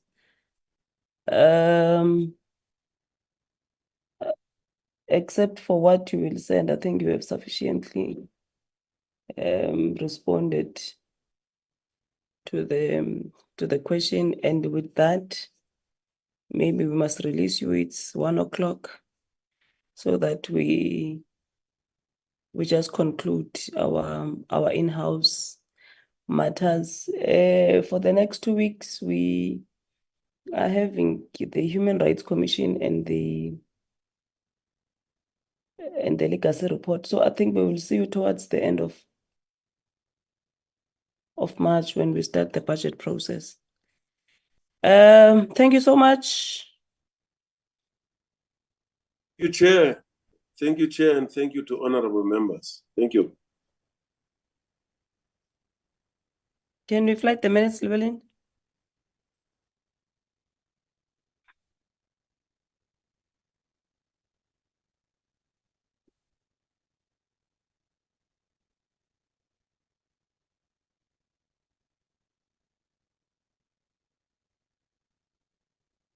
Thank you very much.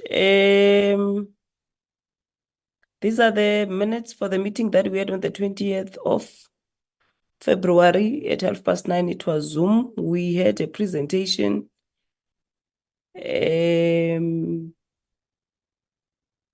draft final strategic plan and an annual performance plan. And then we have considered the report on the petition and the annual report 2023, and also the minutes of the 14th November and 6th February. Page one is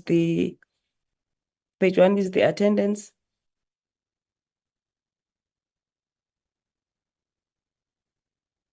And page 2, we have welcomed everybody to the meeting that is happening now, Llewellyn. We have welcomed everybody to the meeting, and then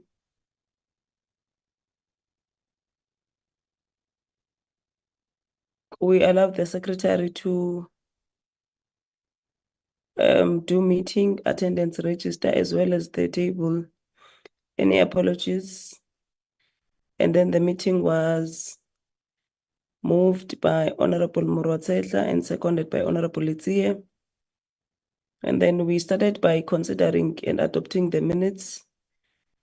First, it was the draft report on petition for eradication. And it was moved by Honorable van der Walt and seconded by Honorable Yabo. Secondly, we dealt with the annual report 2023. It was moved by Honorable Murwatsetla and seconded by Honorable Litsie. And then we had minutes of the 14th of November, which were moved by Honorable Litsie and seconded by Honorable Murwatsetla. And then we had the minutes of the 6th of February, which were moved by Honorable Morwane and seconded by Honorable Adwons. We then had a presentation of the strat plan and annual performance plan, which was presented by by Susposh Butem Chekwane. And then members got an opportunity to make their observations and questions.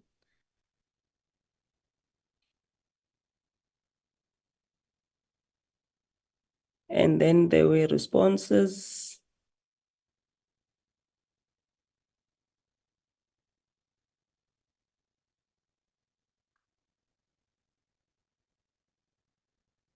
And then we have concluded the meeting by thanking everybody for their participation. And then we've indicated that we will club together the SONA analysis and ECD update for today, which was agreed. And then we adjourned the meeting at 11:43. Any corrections?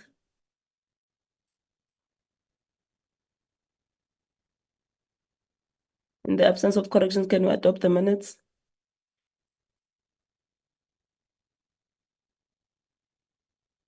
Honorable Itzia. Good day, Chairperson, to you and all honorable members on the platform. I move for the adoption of the minutes as the true reflection of what would have happened that particular day. Thank you very much. Thank you, Honorable Advance. I second, Chair. Thank you very much, honorable members. At this stage now, we will release other members and request members who were in Finland to stay behind. There are just in-house issues that we need to sort out. Thank you very much. Nah.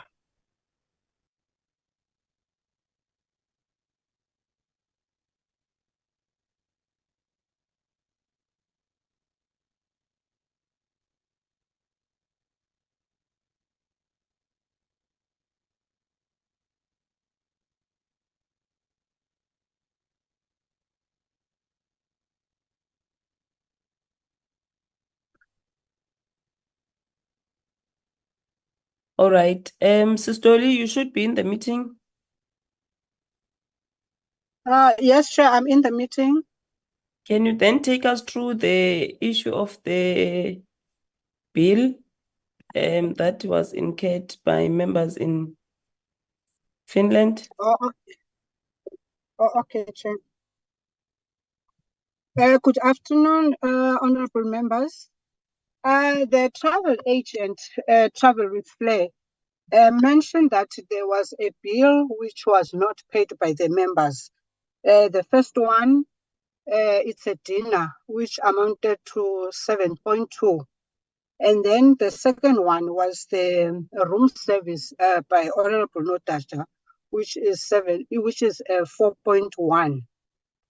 So when I asked them to clarify what happened, they said that that is what because they are communicating with their supplier abroad, because they said that is what they said, that the bill was a steak that was ordered out of the restaurant because the restaurant did not cater for that meal. Hence, it's costing that amount. And now the managers, they are requesting that this bill needs to be settled by the members. And there is a big challenge that they are indicating that this amount will be an audit